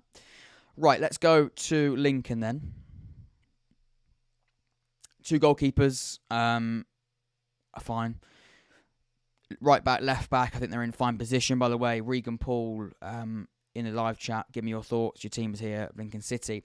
Centre-backs maybe could do with a little bit more. But Samba still being injured for quite a long time now. Jackson still out as well. Little bit worried about that. I think beyond that, if we get a game Saturday, which you do, you've got 3 centre-backs to choose from. Other players can do it, but I'm talking about top centre-backs that are comfortable in that role. Generally, you've probably got 3. That's a little bit worrying. For the midfield, I think you're absolutely fine. Front 3, a little bit weak. Losing Scully is a massive loss. And some other players as well will come on to departure in just a second. All of them are League 2 quality, terrible window. Lincoln in a relegation fight. I don't know. I don't know if it's a relegation fight. I'm worried about that front 3, though. I'm worried about that front 3. I think there are definite problems there. Right, it's better to start with the departures really at Lincoln. I'm looking at the players here. Scully leaving the football club is a problem. Whereas there, losing him to Wigan is a big problem. I think McGrandle is a huge loss as a midfielder to Charlton. He's a really, really worrying loss there. Marquise wasn't very good for you, really, was he? But again, he's a physical presence as a striker, which is maybe something you could be lacking. Bramwell to Rotherham, again, is a player that you don't really want to be losing the football club. Maguire, of course, left for other reasons. But generally, again, he offered you something. But I understand, out of your control, you'd say, and probably for the best, he's not playing. It's been... There's concerns there. Like I say, midfield wise, you're probably okay. You'll probably make do. Front 3 again, you're probably okay, but there's some areas there there's a problem. Bishop can play centre mid and Worley can play left wing. Okay, that's fair. At least they don't have it. Marquise. Lincoln will be fine. Difficult season, but will stay up. Yeah, I think they'll stay up. I think they will stay up, but it's not been a great window.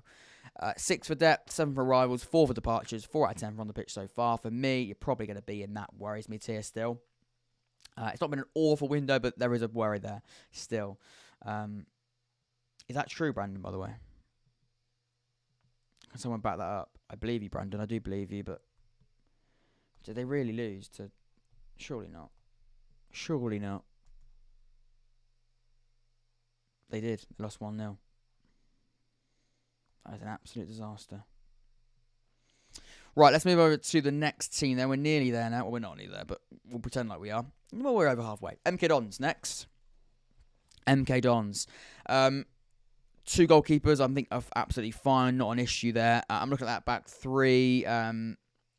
The problem that Liam Manning's got a little bit is because he wanted to go to the back 4. So he wasn't, I don't think, absolutely desperate for centre-backs because he knew he didn't really have to have as many as he needed to because he was looking to play a back 4. He's now reverted back to the back 3, which I think he felt is definitely the more comfortable.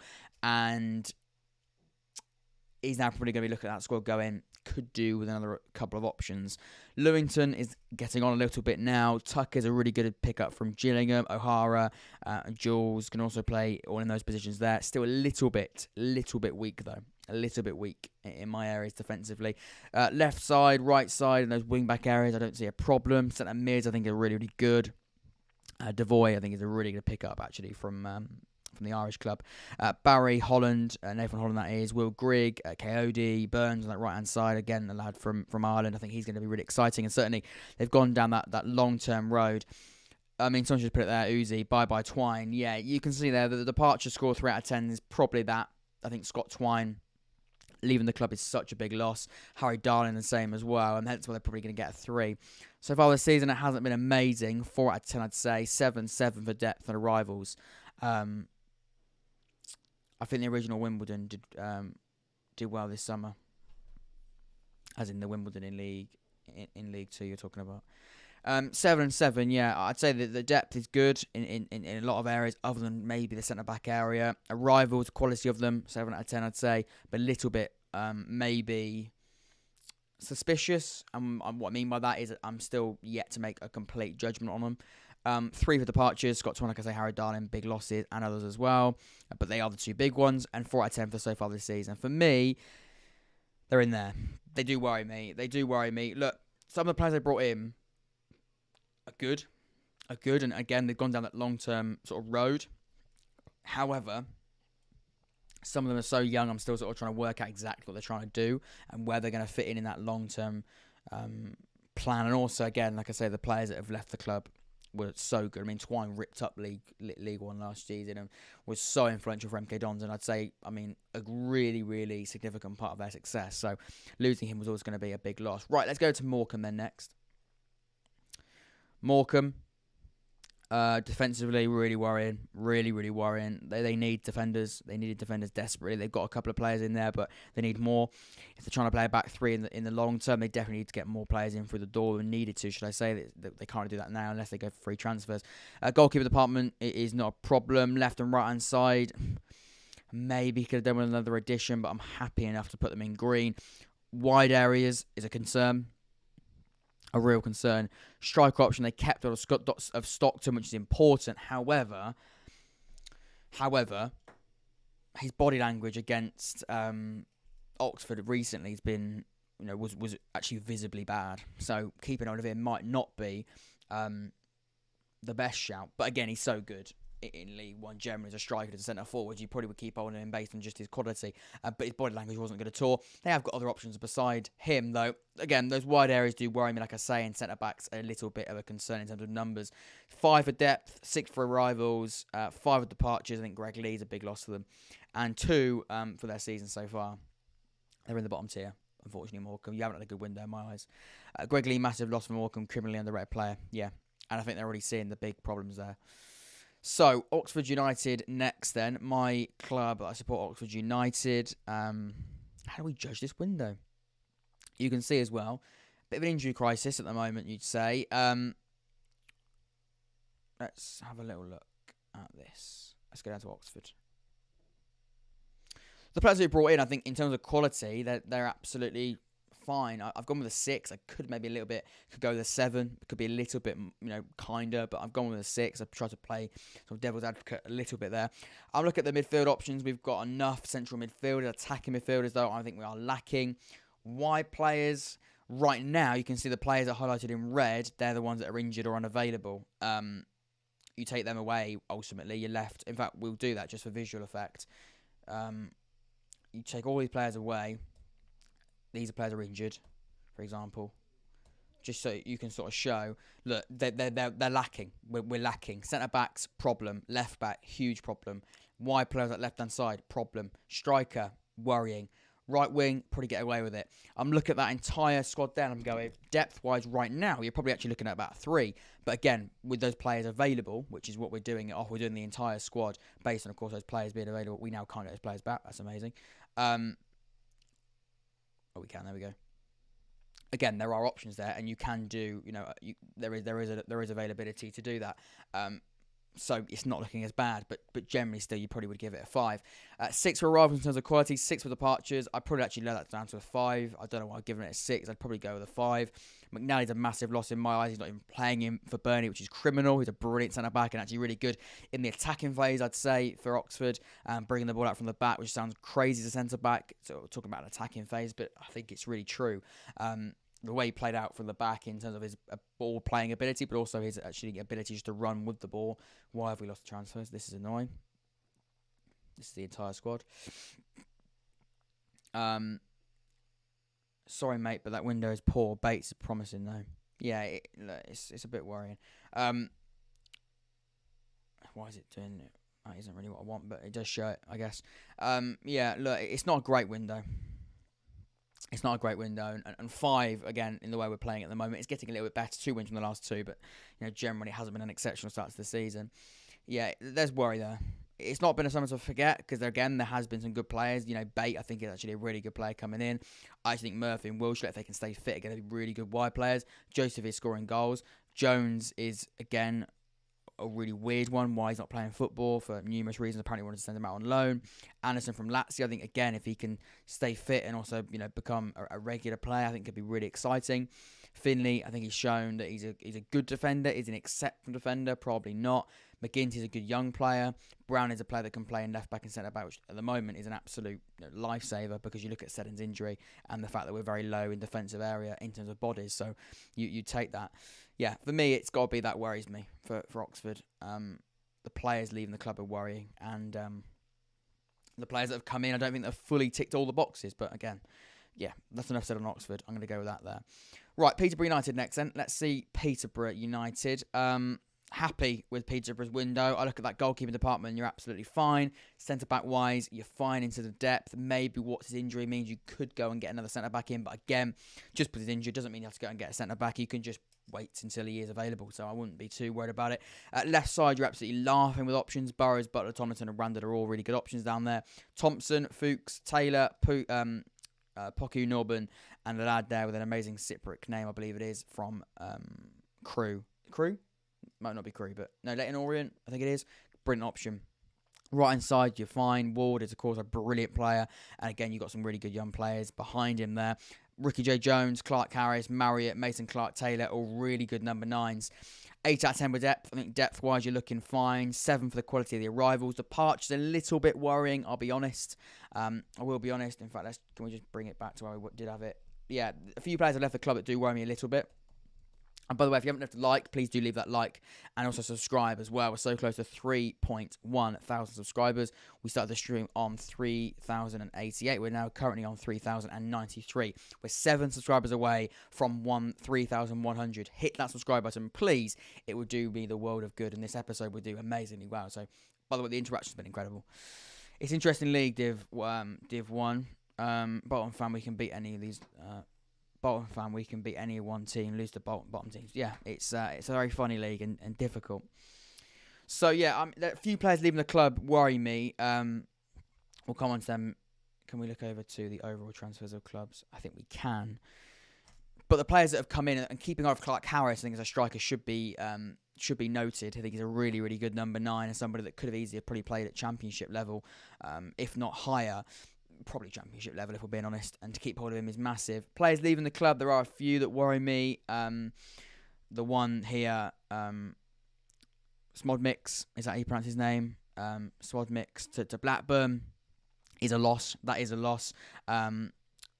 I mean, to be fair, Broom in that Peterborough squad probably wasn't going to get game time, but he's a good player that you're leaving. And also as well, I really like George Grant. I thought he was a brilliant player in League One when he played for Lincoln.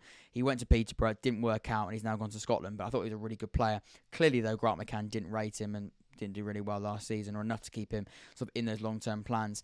28 for me. I think it's good, but is it good? Look, no, big upgrade. It's big. It's an upgrade. Your squad is good in areas and in a lot of areas, actually. So I'm happy to put them there. Right then, Plymouth Argyle. Goalkeeper department, tick, fine. Centre-backs, fine. Really good options like Scar, like Wilson. Keeping hold of those players are massive, so I think you're absolutely perfect in there.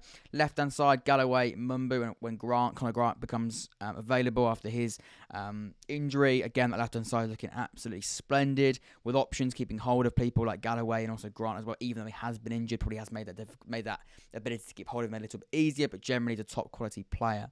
Look at that right-hand side as well, certain quality. Hooton's had a really good season so far. Butch is a brilliant pickup from Accrington. As has Whittaker, a really good loan signs from Villa and Swansea. Cosgrove's already proven at the weekend how good he's going to be as a striker, a different sort of type of striker to the likes of Hardy, who you've also been able to keep hold of. Mayer and Jenkins-Davis can play in those attacking midfield areas as well. Other formations can be used. I think you're absolutely fine when it comes to depth. 8 out of 10 for depth for me, 7 for the quality of players coming into the football club. Departures, a little bit of worry, I'd say, when it comes to players leaving. Kamara is the one there. I know a lot of people have actually got their opinions on Kamara. I thought last season he was really, really good.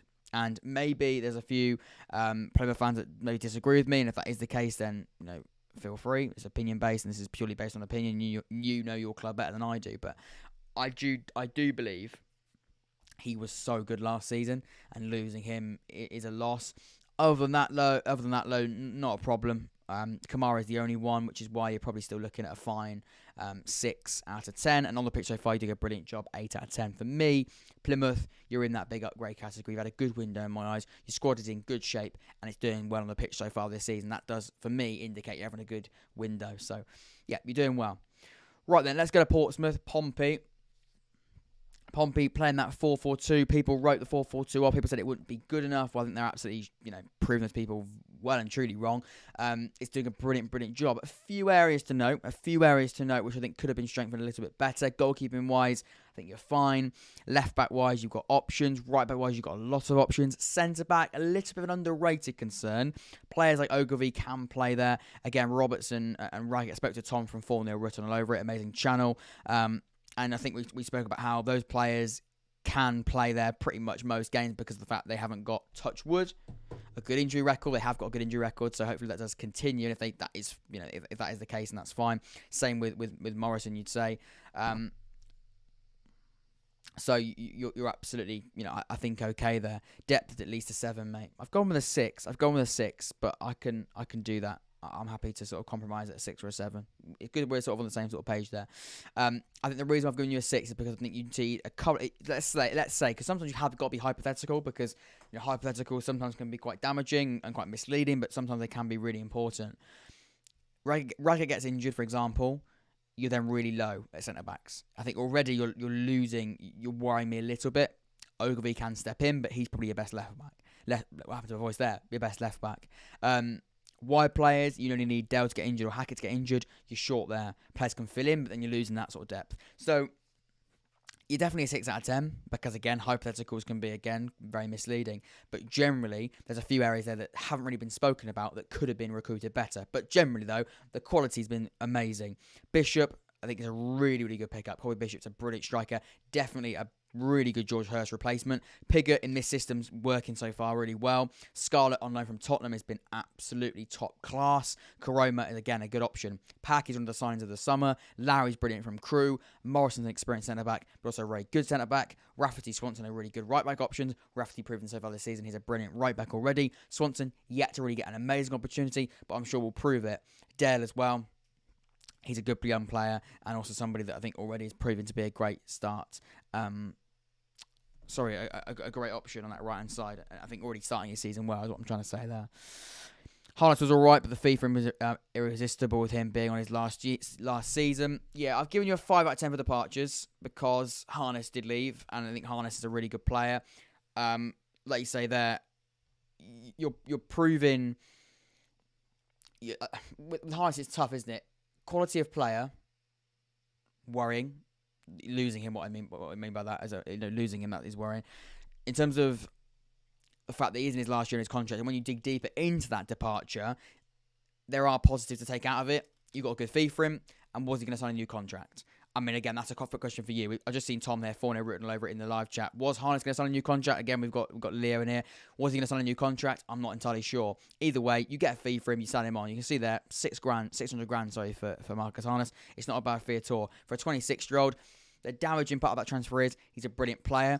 Look at that depth there. He could play. I mean, look, I was saying there, Dale gets injured, you got Hackett. Imagine if you had Harness there.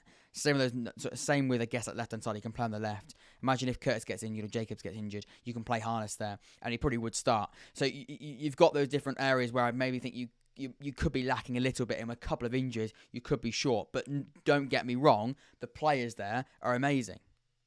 The players you brought in. And so far this season, you're definitely a 9 out of 10. So look, it's an upgrade. It's a top tier upgrade. You're definitely a contender. We'll come on to the window winner in a second, but you're definitely upgrading that squad, and the quality's certainly there. Pompey spent wisely, but what expense? Good business sending Pig to you. If the scores are hatful, we'll have him back. Yeah, there is part of that. Even if one centre back gets injured and Conor Ogilvie plays at centre back, we've got depth at left back. Yeah, that is right. And look, it's hypothetical, and like I say, there are options there. Like you say, we've got Robertson, we've got Hume, we've got other options. But do you want to be playing? Look, for a team to get promoted out of this league, you do need brilliant quality and depth. And by moving Ogilvie into centre-back, by moving Ogilvie in the wrong position there, by moving Ogilvie out of centre-back, then you're also losing a brilliant left back, and then you've got to play someone else there, which probably could do a good job. But again, I'm talking about the best in position. Harness is not consistent enough. Okay, that is a good point. Interesting point. Yeah, I agree with Harness ability-wise, great, but really inconsistent. I think Dale seems like a better player so far. Big call, but fair play. You watch him week in, week out. Reflective in their start to the season. 4-0 written all over it says, I believe we triggered a 1-year extension on Harness's contract before he left, mate. So was he out of contract this summer then, and then you triggered it and then got the fee? Because if so, then it's good business. Is it a loss in terms of quality of player? Yes. Inconsistent or not, he's a brilliant player, as proven at Ipswich. But again, for business reasons, it's fine. And if you reinvest it, which you have done, because you've reinvested it into Bishop, I imagine Scarlett's not on cheap wages, unless Tottenham are playing all of them. But I don't imagine Tottenham are playing his full wages. So again, you can reinvest that money into a player like Scarlett. Pack as well won't be on low wages on a free transfer. Again, Lowry from Crewe, they probably would have wanted a decent fee for a player that, again, they really wanted to keep hold of. He's a good midfielder and unbelievable at League 2 level. And like already proven, he can definitely do a great job in League 1 level, and again can grow and can get better. He's not old. So again, you've reinvested, which is important. Harness to go if we wanted to bring anyone in. Yeah, you're right. Yeah, Tom was out of contract with the summer, and then we extended it and sold him, which is great business, and then we reimbursed it. Exactly. You have reinvested it, and you've done a good job. So, yeah, I've definitely think you're a contender, definitely. Right then, moving over to Port Vale. Goalkeeper department, I'm not concerned about. I'm looking at those centre-backs, and I'm going, I think you're absolutely fine. Left midfield department is looking really strong. Central midfielders, Larry was free. Okay, my bad. I didn't know that. Sorry, depth 6. Okay, look, there's not some Mary Poppins. I like that to a 7. I just think, the reason why I've gone with a 6, I just think a couple of injuries in those defensive areas and those wide areas, you lack him. I'm happy to put it up to a 6, though, which doesn't change it too much. You're still a contender, though, either way. But I'm happy to go 29 and up that to a 6. Because maybe hypotheticals can be misleading. But what I'm trying to say is you lose a couple of wide players, you lose a couple of centre-backs to injuries with the amount of games you're playing, then I think you could be in trouble because are you still in the Carabao Cup? I don't know. It doesn't really matter, but generally, I know you lost to Newport, but I'm pretty sure that was in the. I think you are at the Cup, aren't you? Actually, I think you got knocked out the other week.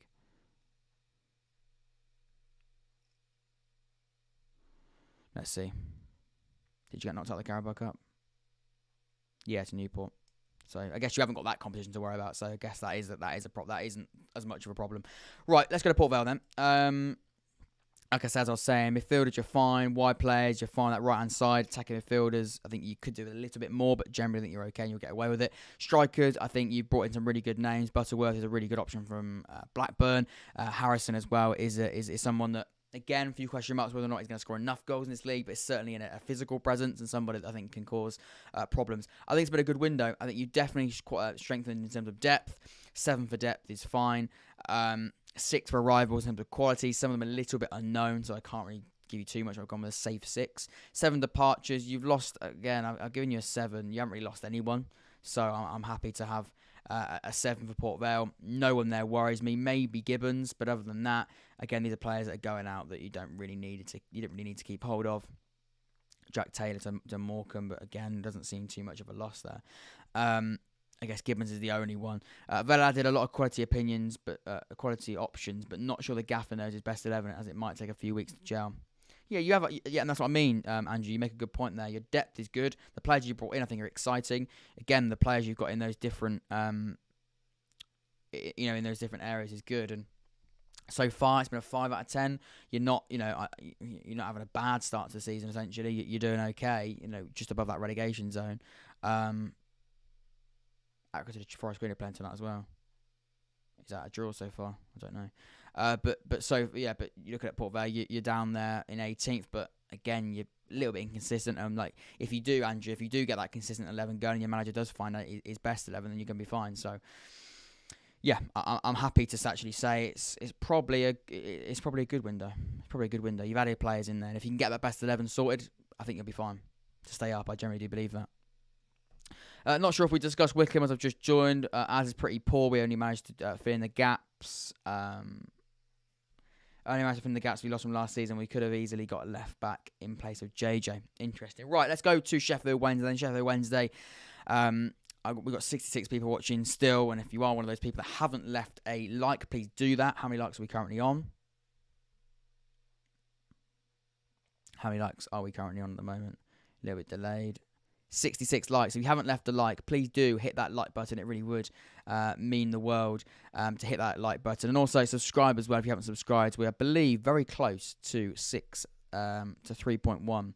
We're 5 away now. 5 away. So very, very close to 3,100 subscribers. I'm not sure if we discussed Wycombe. We've already read that out. Right, let's go to Sheffield Wednesday then, because Sheffield Wednesday, quite a lot to talk about. Lots of good fans in this chat. We all want our teams to do well, but great to see respect amongst all. Shout out to Cod's Vlogs, another great channel. Yeah, definitely shout out Cod's Vlogs. Great Fleetwood channel, yeah. 67 now. Very close. Come on, let's subscribe. Let's leave a like. Right, let's go to Sheffield Wednesday then, because like I say, big club in this division with a lot of others, I'd say. And they've made some really impressive signings. Stockdale is a brilliant goalkeeper. Hickway, again, is somebody that got promoted out of League One with Rotherham last year. McGuinness, Hennigan, James are all good players. I'd say some of them are great players at this level. Romeo didn't do amazingly well at Charlton, but generally is a good centre back. I believe he was recovering from an injury. James can play on the left-hand side as well, but you've already got Marvin Johnson who can play there. Bakinson, Volks are good midfield options, along with Barry Bannon. We know his quality. Byers, Deddy Basher is having a good start to the season. Palmer, Hunt and Wilkes are really good right midfield options. Windass, Gregory, Smith, Mighton. Those striker options are very, very good.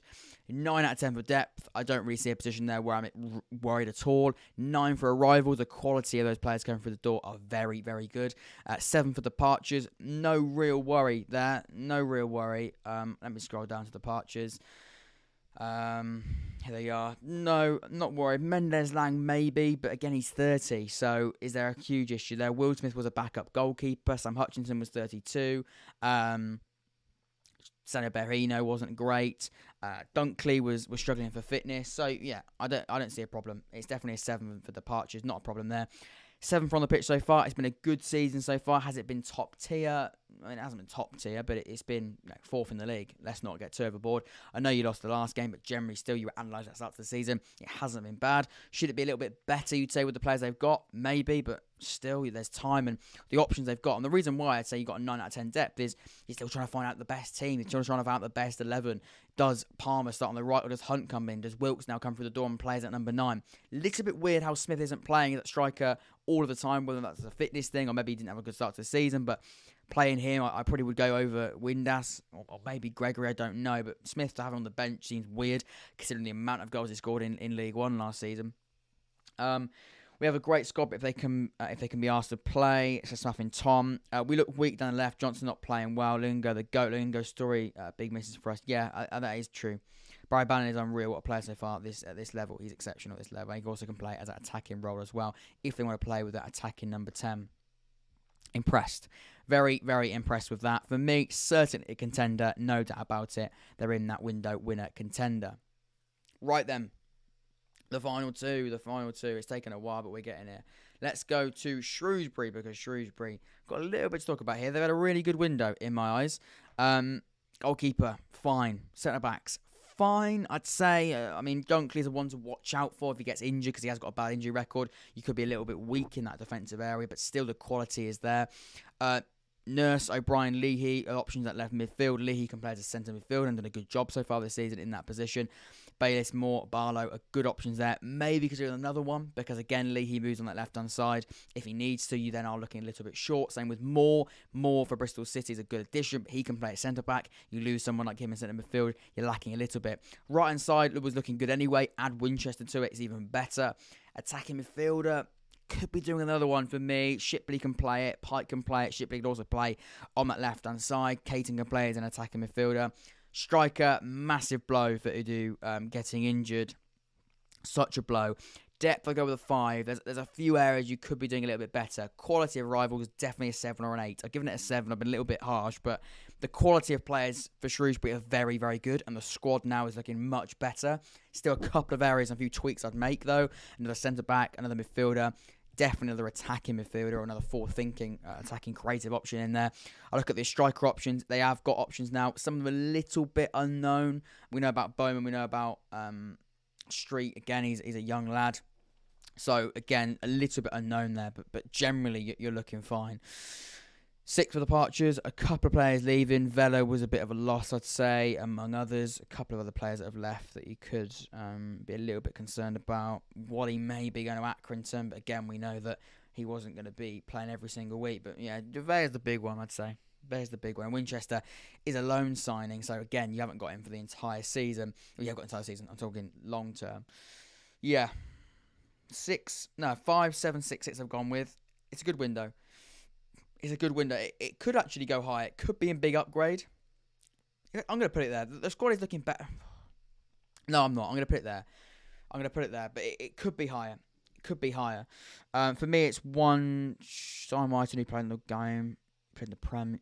Pike almost played right wing back against Forest Green. Fair shout, Leo. Just being honest, mate. League One is bigger than the Championship. Although we didn't have many players, it seems more players can play in 2 or more positions.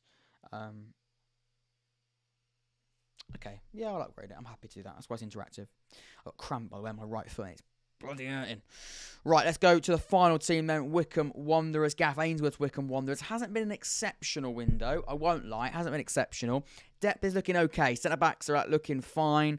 Right-backs, left-backs are okay. Goalkeepers are fine as well. Centre midfielders, there's options. Look, the depth is actually quite good. I give it an 8. They've got options. They have got options. Could have done a little bit better? Yes. The right-hand side a little bit weaker.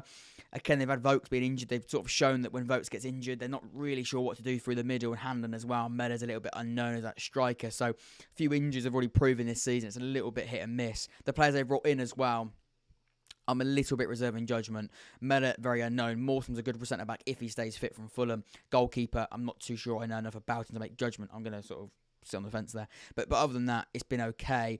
5 for arrivals, 5 from departures. They have lost 2 players that worry me. Let's be honest, the big ones being Stockdale and Stewart. I mentioned Stewart a little while ago. Someone said that Stewart isn't a bigger loss than I maybe thought because, again, he made a couple of mistakes, but still, he's a good centre-back, and him and Tafazoli made a good partnership. He's definitely physical, good in the air as well. Stockdale, brilliant goalkeeper at League One level. Losing him is a big loss. We know the importance of him behind the back four. He definitely felt that back four was, I think he dictated that back four as a goalkeeper. Definitely great with his communication. Brilliant shot stopper as well. Are you going to mention the fan analysis? I am going to, yeah, I will be doing that as well, Alex, at the end when I go through the final league table. 8, 5, 5, 5, 23 for me. Yeah, it's probably a worry. It worries me a little bit. They could maybe go in there. I'm going to go there, though, and make it a bit harsh. Of course, it's now time we narrow it down to our window winner. Let me know your window winner from Bolton, Ipswich, Pompey and Sheffield Wednesday. I've got my window winner. It's going to upset a couple of people. While you get in the chat and give your thought, I'm going to read out some fan analysis I asked in the Discord server. If you haven't joined the Discord server, you can join that in the link in the description, because we've got some amazing people in the Discord server that are always giving their thoughts. I've got to now find it. I think it's in League One chat on that one there. It's an amazing, amazing place where we communicate and talk about League One all of the time. It's really, really impressive. Here it is. So, let's go with Alex from Sheffield Wednesday. He says, when it comes to Sheffield Wednesday, I'm extremely happy with the window that we've had.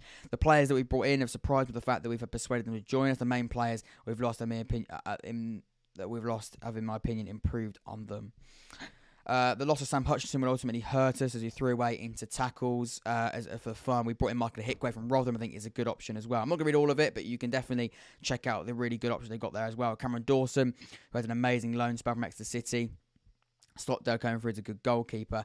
Alex from Sheffield Wednesday as well. So as we come to Sheffield Wednesday, I'm extremely happy with the window. Will Vokes from Cardiff City right now isn't showing the levels that warrants a starting position, but eventually come good, and he'll eventually come a little bit better.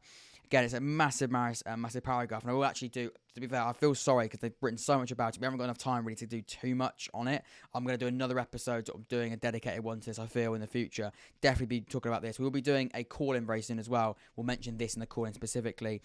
Final thoughts on it. Recently, League One, we've kept clean sheets with the acquisition of Mark McGuinness. He steadied the boat. This is a Sheffield Wednesday fan as well, of course. I don't think we're missing any positions with quality in every position on the pitch. This is my long review of Sheffield Wednesday, but there we go. impressive fan review, and you want to join the Discord server, again, call-ins very soon, plus that will be coming, again, not too far away. Join the Discord server, link is in the description. Right, a few more thoughts. I have to admit, it'll be Sheffield Wednesday. Okay, apologise for asking. No worries, Alex, you sort of reminded me a little bit. Look, I'm going to make my decision right now. Disagree with me. Bolton, Ipswich, Wednesday. I'm going to go with an Ipswich win for the window. That is my Ipswich win. That's my final tier list. Let me know yours. Of course, I could do a link in the description. I'll try and remember, and you can do your own. But I'm going to go with the Ipswich winners, to be honest. Finally, you can see here the final results on the point system. This is a league table format. A little bit confusing, but very colourful. Bottom, Burton. Top, I've gone with Ipswich. You can see a few teams joint on points. If you are sort of 13th, but you can see here, the 11th with Charlton actually joint 8th, really. Quite level on points. But you can see by looking here as well. Don't forget, Ipswich tied down you did for Wolfenden, Burns, Jackson, Humphreys, Baggett and Dabber. Good point as well. Contracts also taken into consideration. That is the final list there. Burton in 24th, Morecambe in 23rd, Accrington in 22nd, MK Dons in 21st, Lincoln, Forest Green, Exeter, Derby, Oxford, Barnsley, Wycombe, Cheltenham, Shrewsbury, Charlton, Fleetwood, Port Vale, Bristol Rovers, Cambridge, Peterborough, Pompey, Plymouth, Sheffield Wednesday, Bolton and Ipswich. Again, very tight on a few of those as well. I agree it's very close, fair enough. Hard choice, but can't agree with it. I've gone with Ipswich. Again, it could be Sheffield Wednesday. They are definitely in that top three. It could be Bolton or Sheffield Wednesday. Pompey, a little bit further behind, sort of with Plymouth, I'd say. But yeah, that is what I've gone with there. Pause if you want to do a little bit more detail, but I will be wrapping up the stream now because we've been going for quite a long time. If you have enjoyed it and you have wanted to subscribe ultimately, please do hit that subscribe button. So close to 3.1 thousand subscribers. This has been my ultimate League One ranking video. Thank you so much everyone that's got involved. It's been a brilliant interactive stream. Hopefully you've enjoyed what we've done. And yeah, let's move on to the weekend because it was a big games of football. And of course, we've got predictions and preview before that as well. Ladies and gentlemen, I've been Jack. This has been the Young Fan Podcast. Until next time, stay safe and I'll see you all.